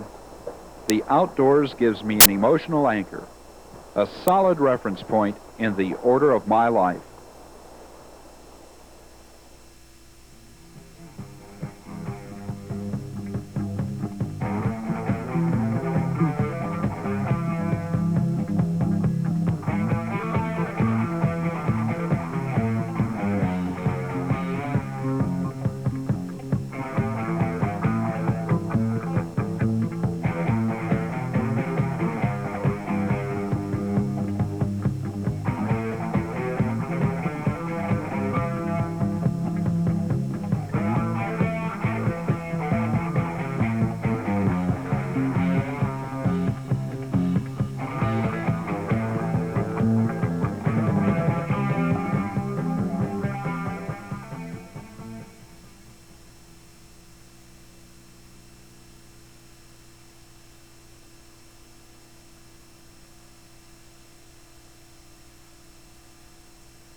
Okay. I just set everything. Stand about right here. Hold it up like that. You know how to hold it. Put one hand there and take his hand and like set it up like this. So you press the button. Press the button. Hold it up to it.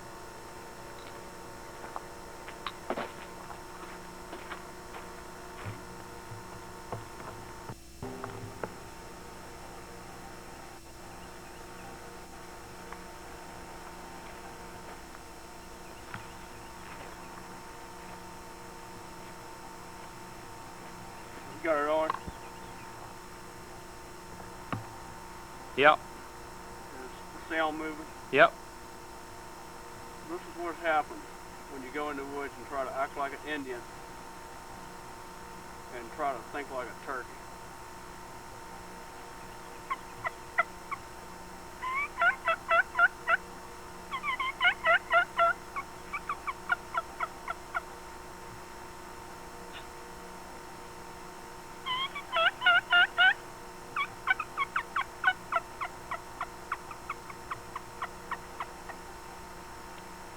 How's that? I'm about out of breath.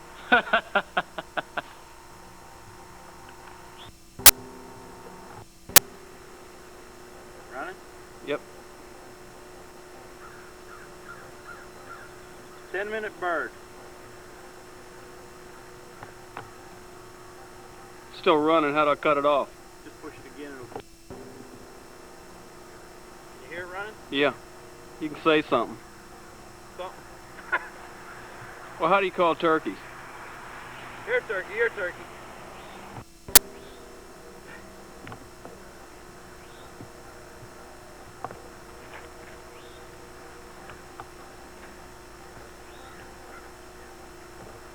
Poor bird's wore out. Worn out bird. Got this one in with a goose call. He must have been from Canada. I don't know where Jim is. He still isn't back yet. We're getting tired of waiting for him.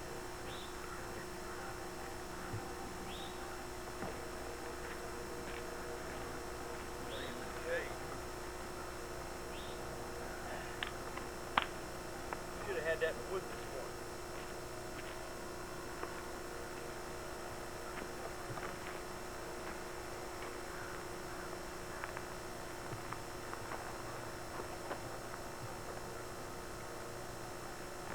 VCR in there? I think so. I got butterflies picture right there.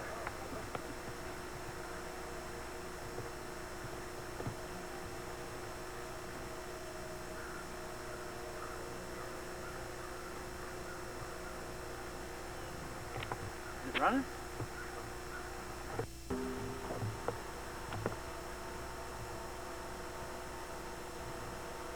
That's where you drive in, because the bridge is no longer here. Bad storm we had last night took the bridge out.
Really amazing. I mean, photography is really amazing. You can just capture time. Get back and look at this thing and get back.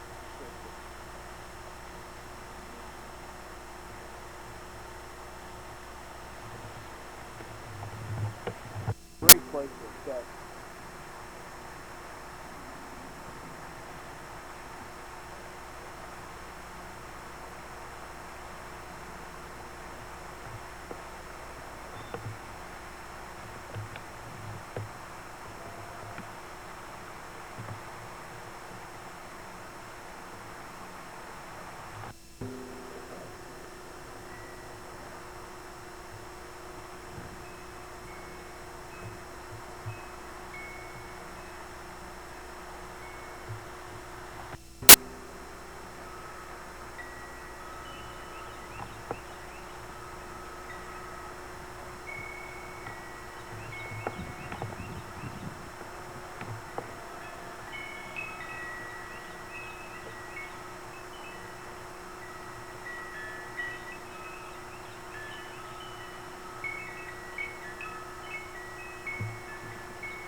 Where's he at? In the back.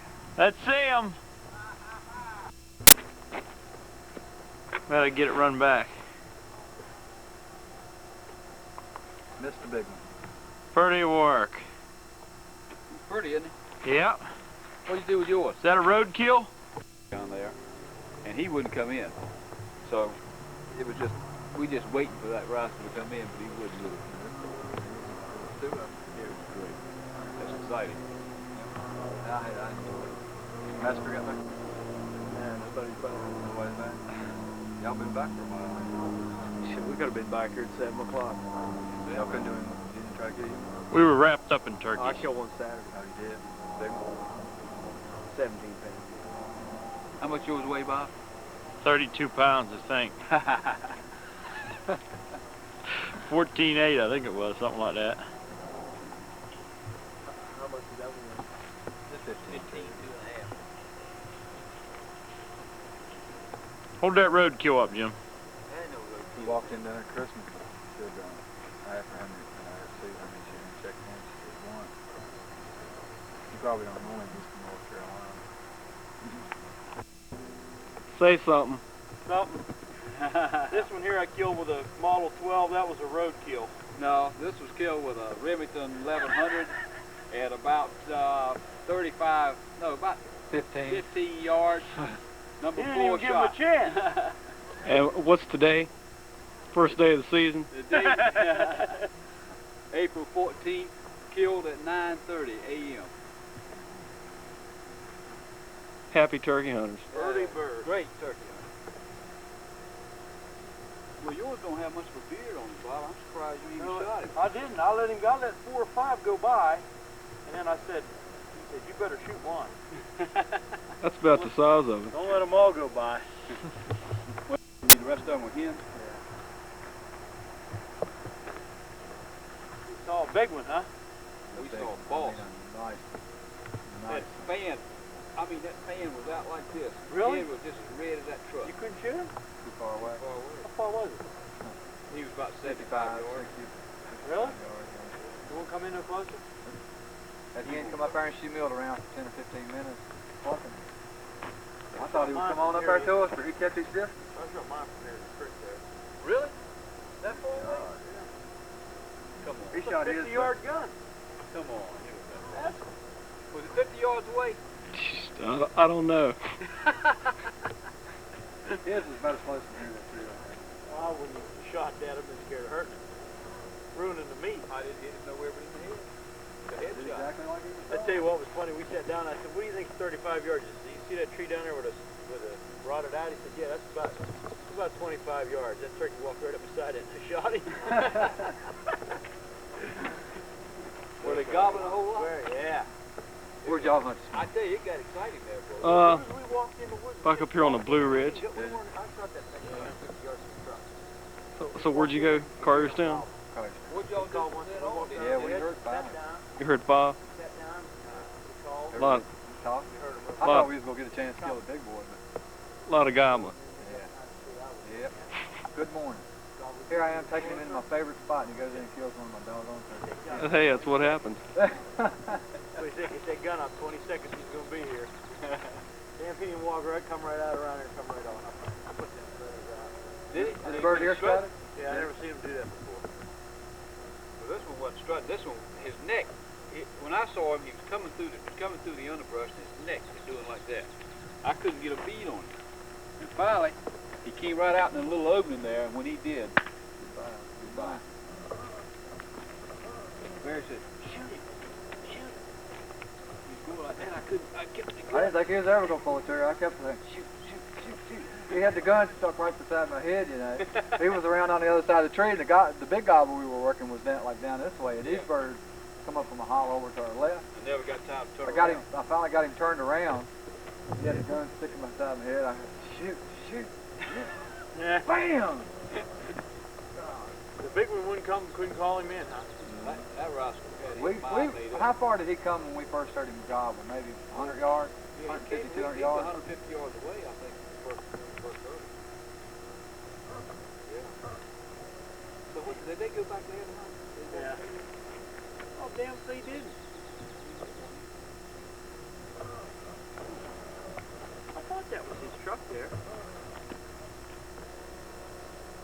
dragging on. Dragging your head. Too much camouflage.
Gobble a couple times and then learned to get the steak gobble and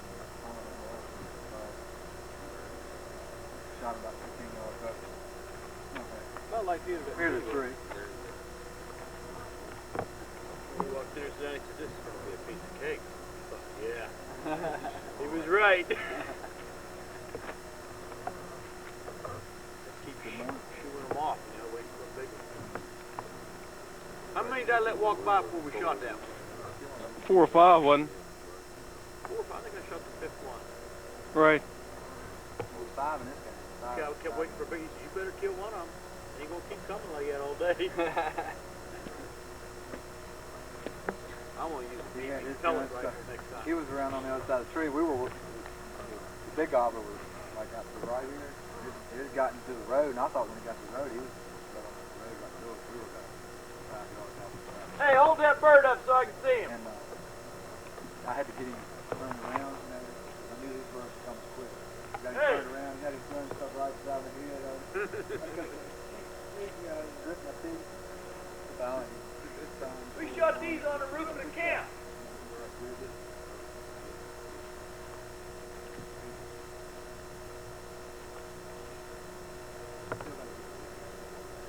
Tell me what you said about this flight, boy. Huh? Tell me again what you said about this flight. About what?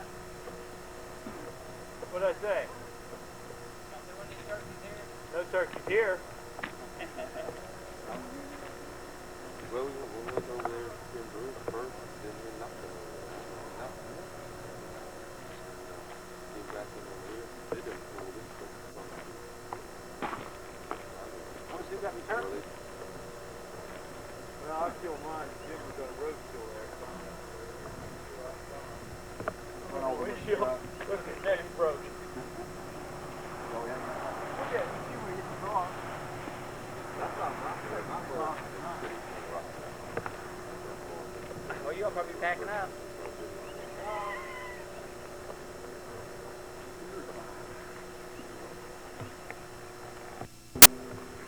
Set down.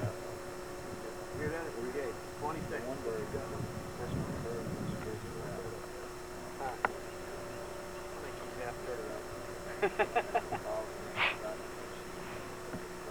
I had a gun looking at what I did. Maybe he was. Hey, Jim, you know what I forgot?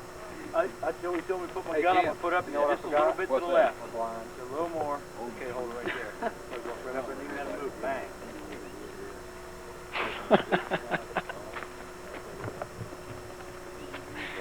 Amazing. For $100 I'll let you have him tomorrow. What's that? For $100 I'll let you have him. I'm going to get my camera. I know you ain't birds down here. That's what we went out for, didn't it? He flew down to it. You waiting to the Let's last call day. Tom You made up. a mistake. Let's call Tom up. I'm holding out for a big bird. I let 5 of them go by. I ain't shooting that He says, one. you better shoot one. They I ain't ain't gonna keep shoot coming that all day. I ain't shooting that one, Tom. It's not Get big back enough. and leave back around where we started.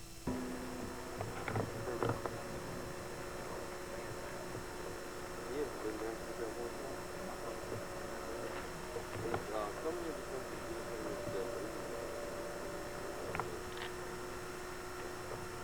want a picture. You could look happy, boy.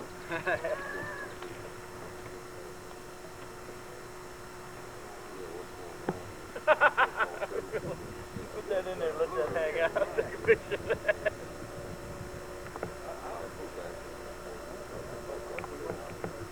That's a big redhead on yours, ain't it?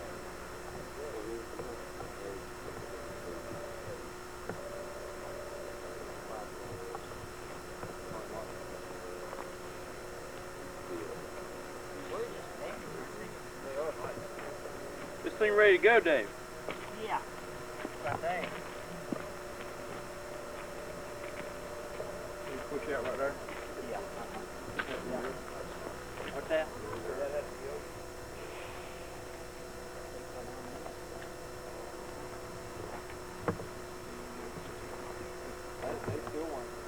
You might have to jump.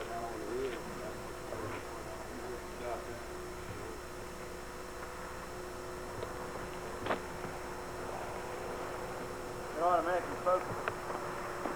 Yeah, pretty much. You're probably turning the... Huh? You were probably turning the... Turning the wrong one. Yeah. Hold it up again and get one that'll work. Better to check that stuff. You can only turn one up? One of them. One, two. One, two. What's the other one do? Both. Front one, both. So for me, you turn it. Yeah.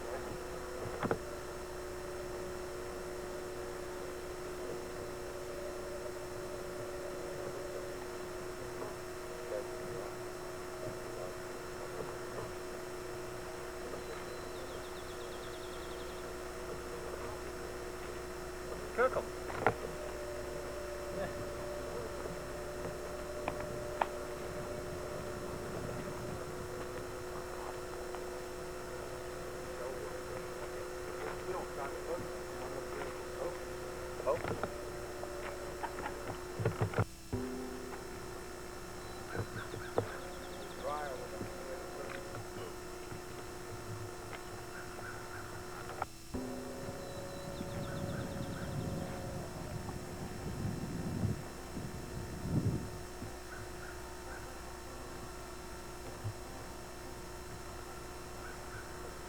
That thing's quiet.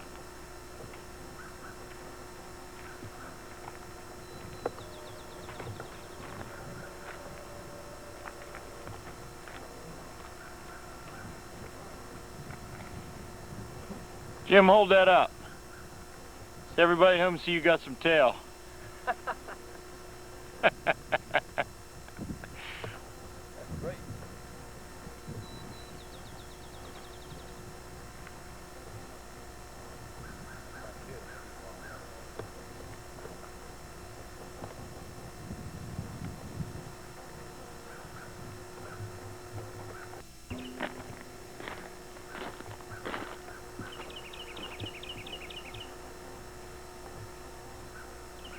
That's a Purdue bird.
5% of that number remain.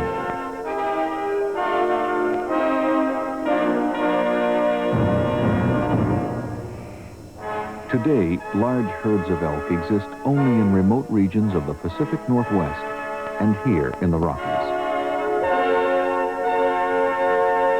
And although the elk are protected from humans, they still must endure the hardships of nature.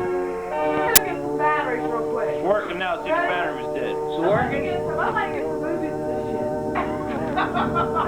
You missed the movie. It's working? Well, What are you cross-eyed for? It's not working. well, let's go real quick. I can get some batteries. This thing is broken. Yeah, it's working now. You're going to let it move. The light beam is broken.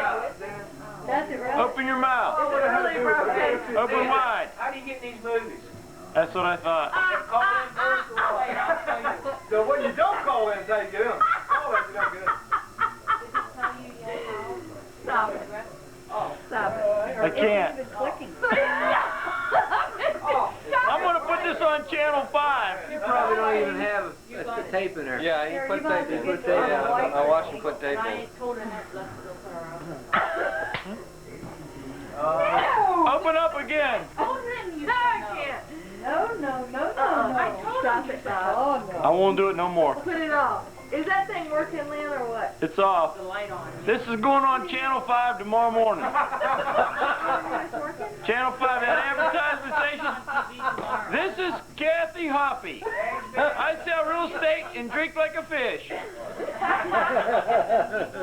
How to sell real estate with a hangover. Bob, listen, you don't have that broken. It's broken, Bob. It's broken. We're going to put it on TV. That thing is really working. I'll be upset. Still weigh 214? Jesus Christ, he's filled the whole screen up half remote. We haven't seen 214 pounds in 10 years. He told me in Florida he weighed 214, bet his life for it. Bullshit. That's $100 he's lost Let me again. take pictures of you. Well, I know how much I weigh. I'm standing right next to it. Yeah. Come on, I weigh myself I in the doctor's office. don't know if it's working or not. My eyes one night, down the scale, weighed 238. I tell you what. Does it have a sound on? Joe, I don't believe you're I weigh associated 220. with this asshole here. You'll be sorry. Oh, the number thing. You got me. Hey, listen, please turn it off. Please. Don't be opening the door. Payback's a hell movie. Remember that. Remember that movie. I'm get him out. Annette, Annette, The bag. show us something now. What do you want to see, baby? Hey, Bob, here you are. Hey, Bob. Hey, Bob. Hey, Bob.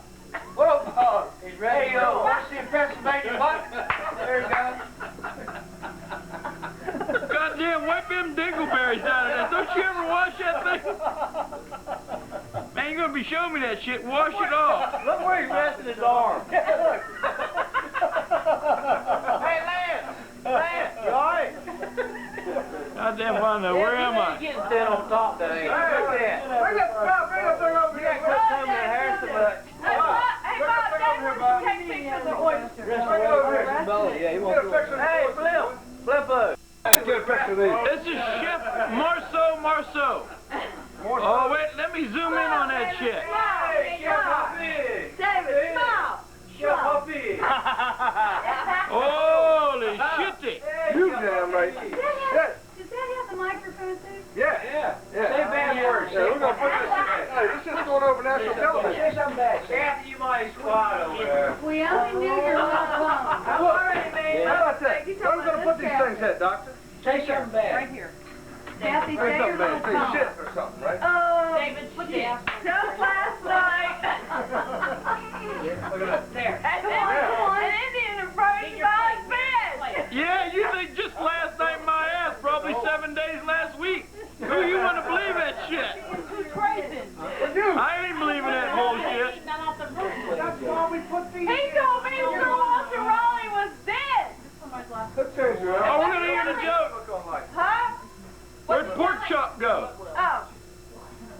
Hey, how about...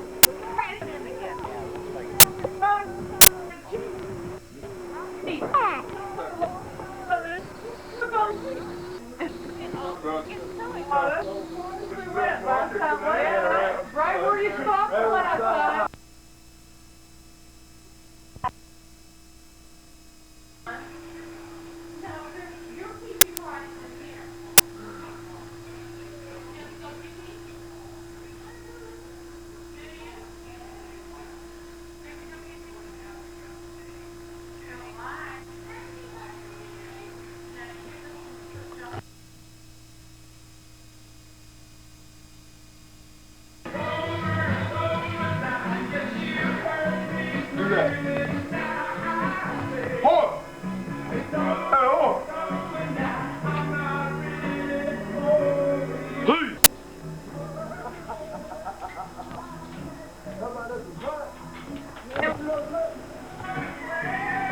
Pretty work! Got the moon!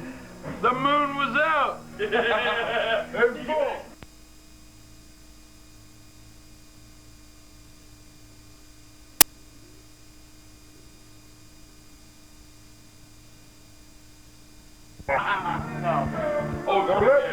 Oh, sure you have, Lynn. Turn around and let me see them dick kissers. I ain't never in my life. Wow. Hey! Go on, Lynn. Let me see them dick kissers.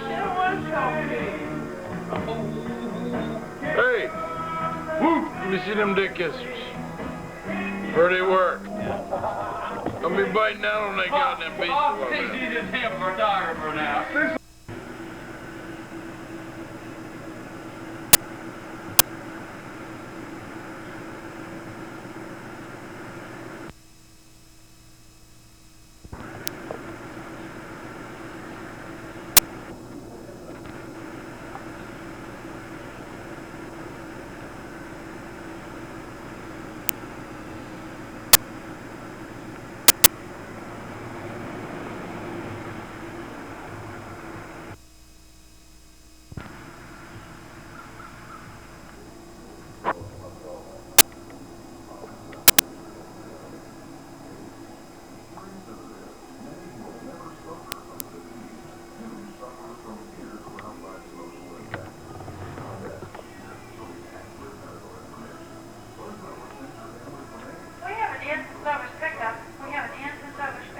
That's 1, 2.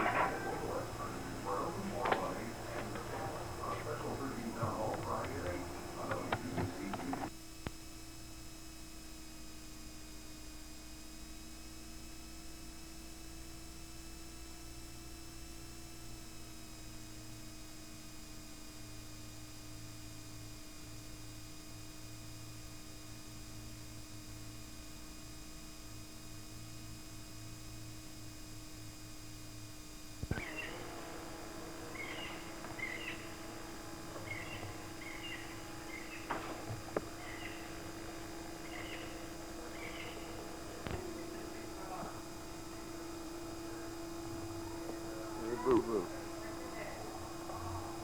What do you got, boo? Pop-pop.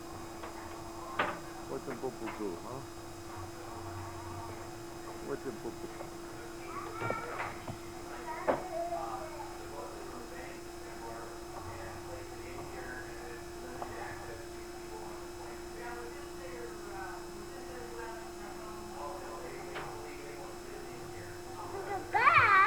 What?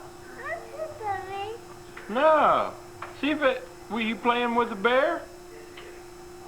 See if the bear will take the ball. Huh? Will he bite the ball? He won't bite it. Well, give the bear a kiss then. Put your hand in there. Give the bear a kiss. But she don't get you. Give the bear a hug. Give him a hug.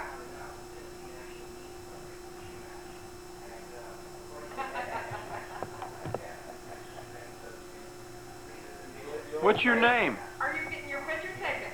Yeah. I thought so. He loves to get his picture taken.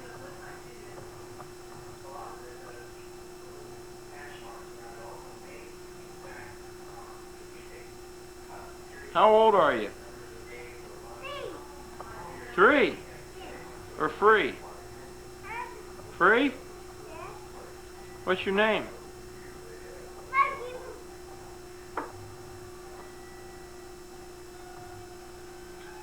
What day is it?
Jake?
You have to move it slow.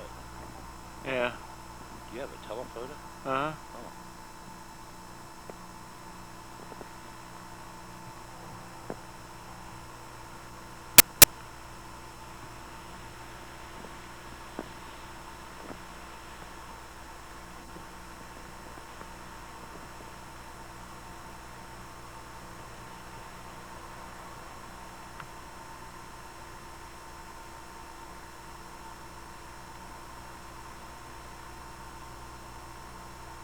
Where them ducks in that loon went to?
Man, what a shot.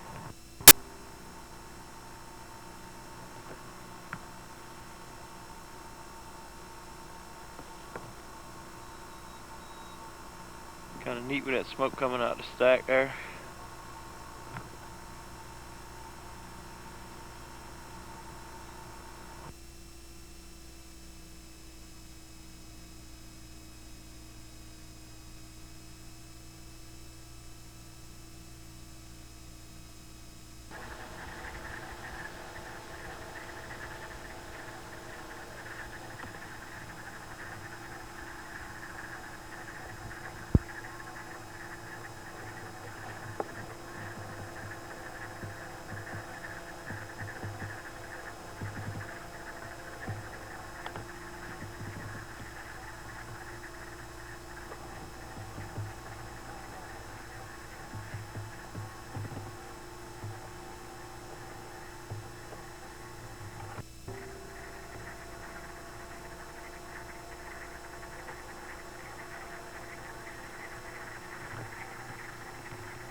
This is what we were looking for. Second day on the trip.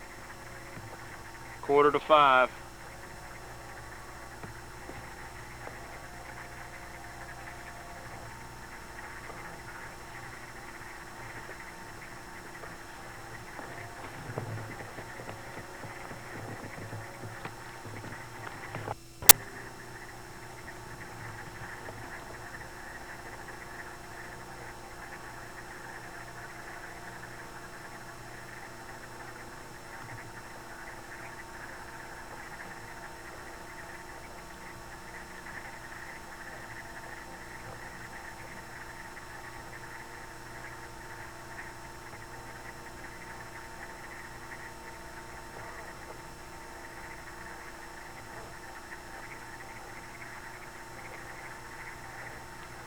He's a noising.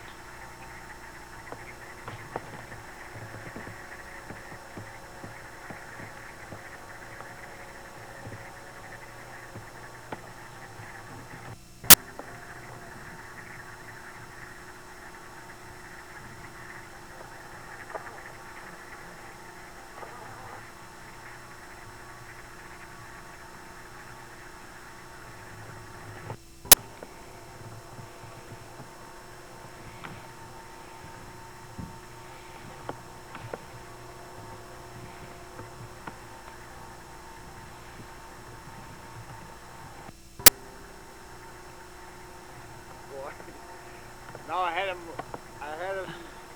zoomed in that whole bear filled the first picture.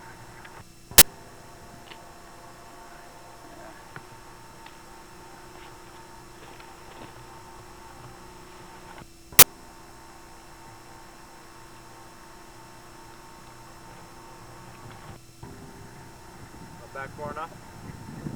Yeah. You want me to zoom it in? Well, if you can, yeah. He's getting hard, heavy. But I guess maybe I'm gonna have a look first.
How did we ever get that thing over that fall there? I'll just leave that here. He won't miss it. He said to be sure to put it on there. I think I found it. He's just putting that on now, Bill. We're getting ready to go home.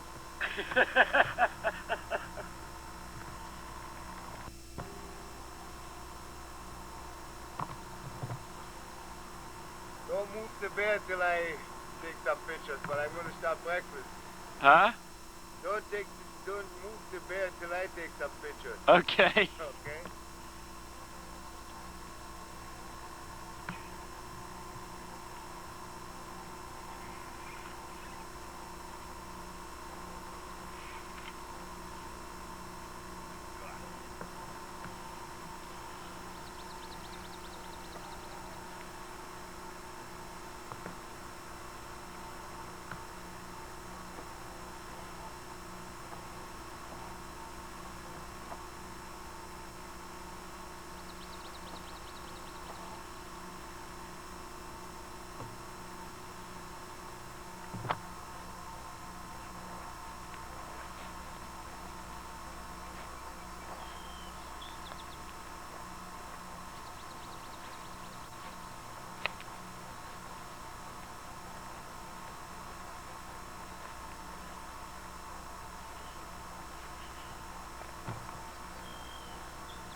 This is so you don't say we didn't see shit.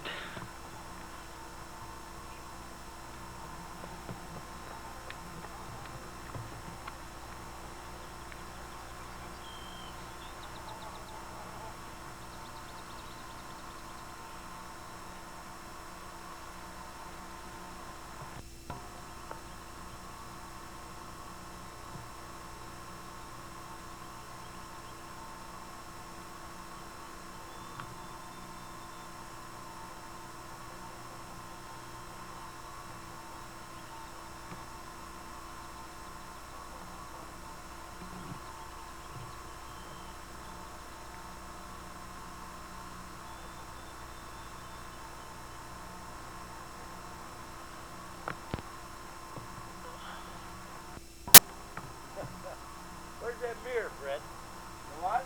The mirror. I want to get my picture taken. You don't have one. Everybody says that that's what one looking in here one. Right.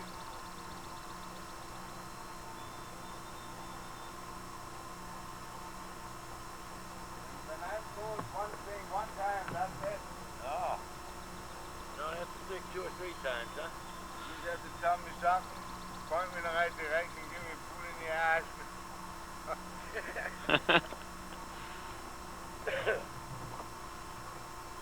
You haven't got a rifle out? Aren't you going to use your rifle? Well, I can't. Kneel in there behind there and make that bear look. Yeah.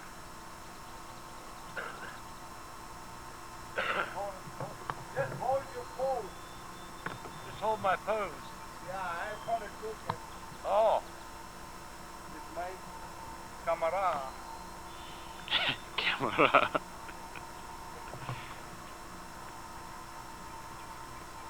Nice boy. Maybe I better kneel on that son of a bitch. Can you stand me? Yeah, and he looks even smaller then. Big game hunter. I don't know. Fall back there. You go on the ass end of it, of the bear. Not in between it. That's right there. That son of a bitch, he's stinking already. Yeah, that's all right. It only will take a minute.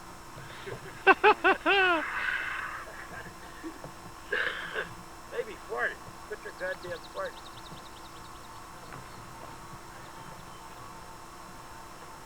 Can you just crouch down for one more time? Ah, I get a good picture, I'm going to send you one. Okay. But that you have to do before...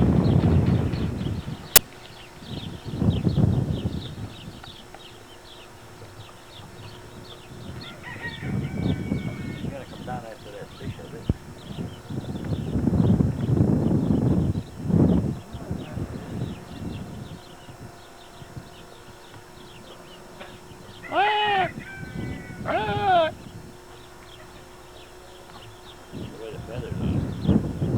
Man, that's a pretty bird. You look at the eye on him. There you go.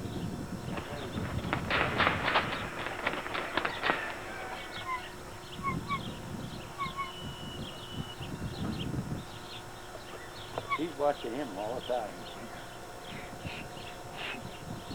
He's running in the little to take place. Yeah.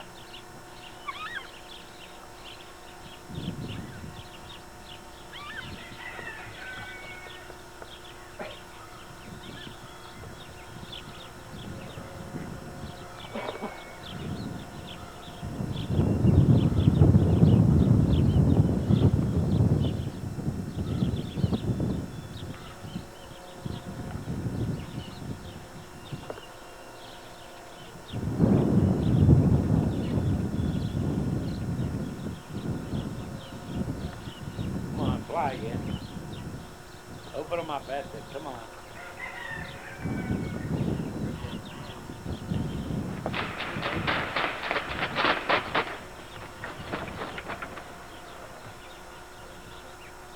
You got powerful wings.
and that other bear was.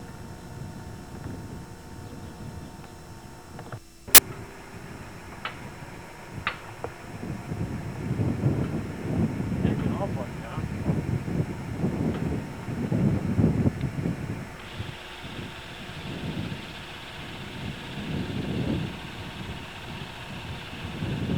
Probably gonna drive in the back there. They're just coming out. You wanna go close?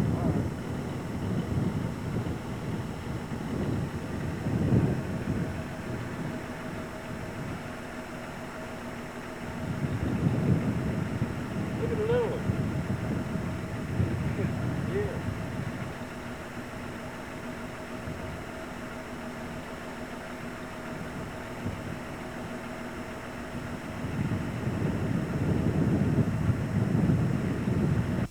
Well,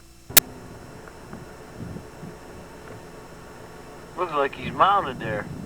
Yeah. Are you running? Yeah. Mama, that's a big bull. And that's no bull. There's a bigger one back there, though. Yeah, some, Yeah. the other one there.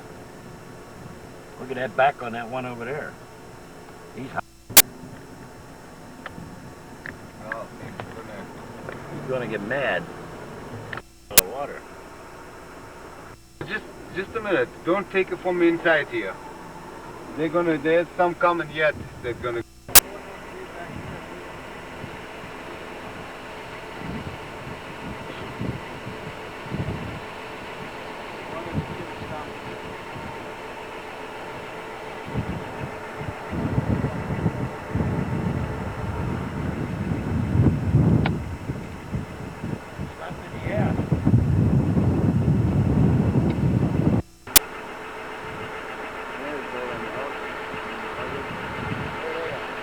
Way back there. See, behind the buffalo tail, all the yellow asses.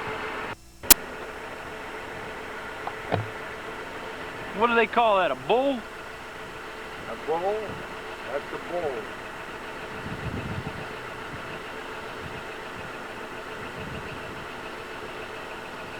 Got a nice black head. Those things are sure, them horns are sure sharp, I tell you.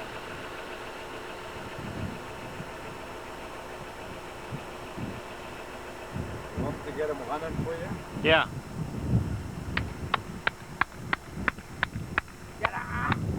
Yeehaw! Yeehaw!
The fuck?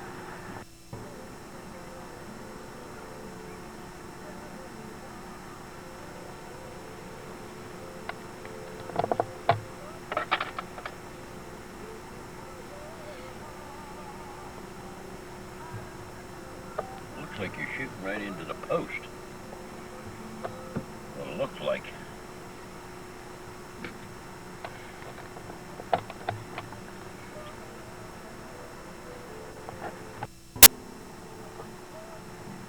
It's moving around now, ain't it? Not yet.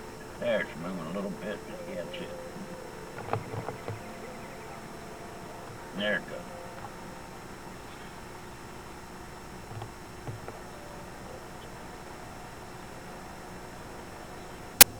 wild goose account.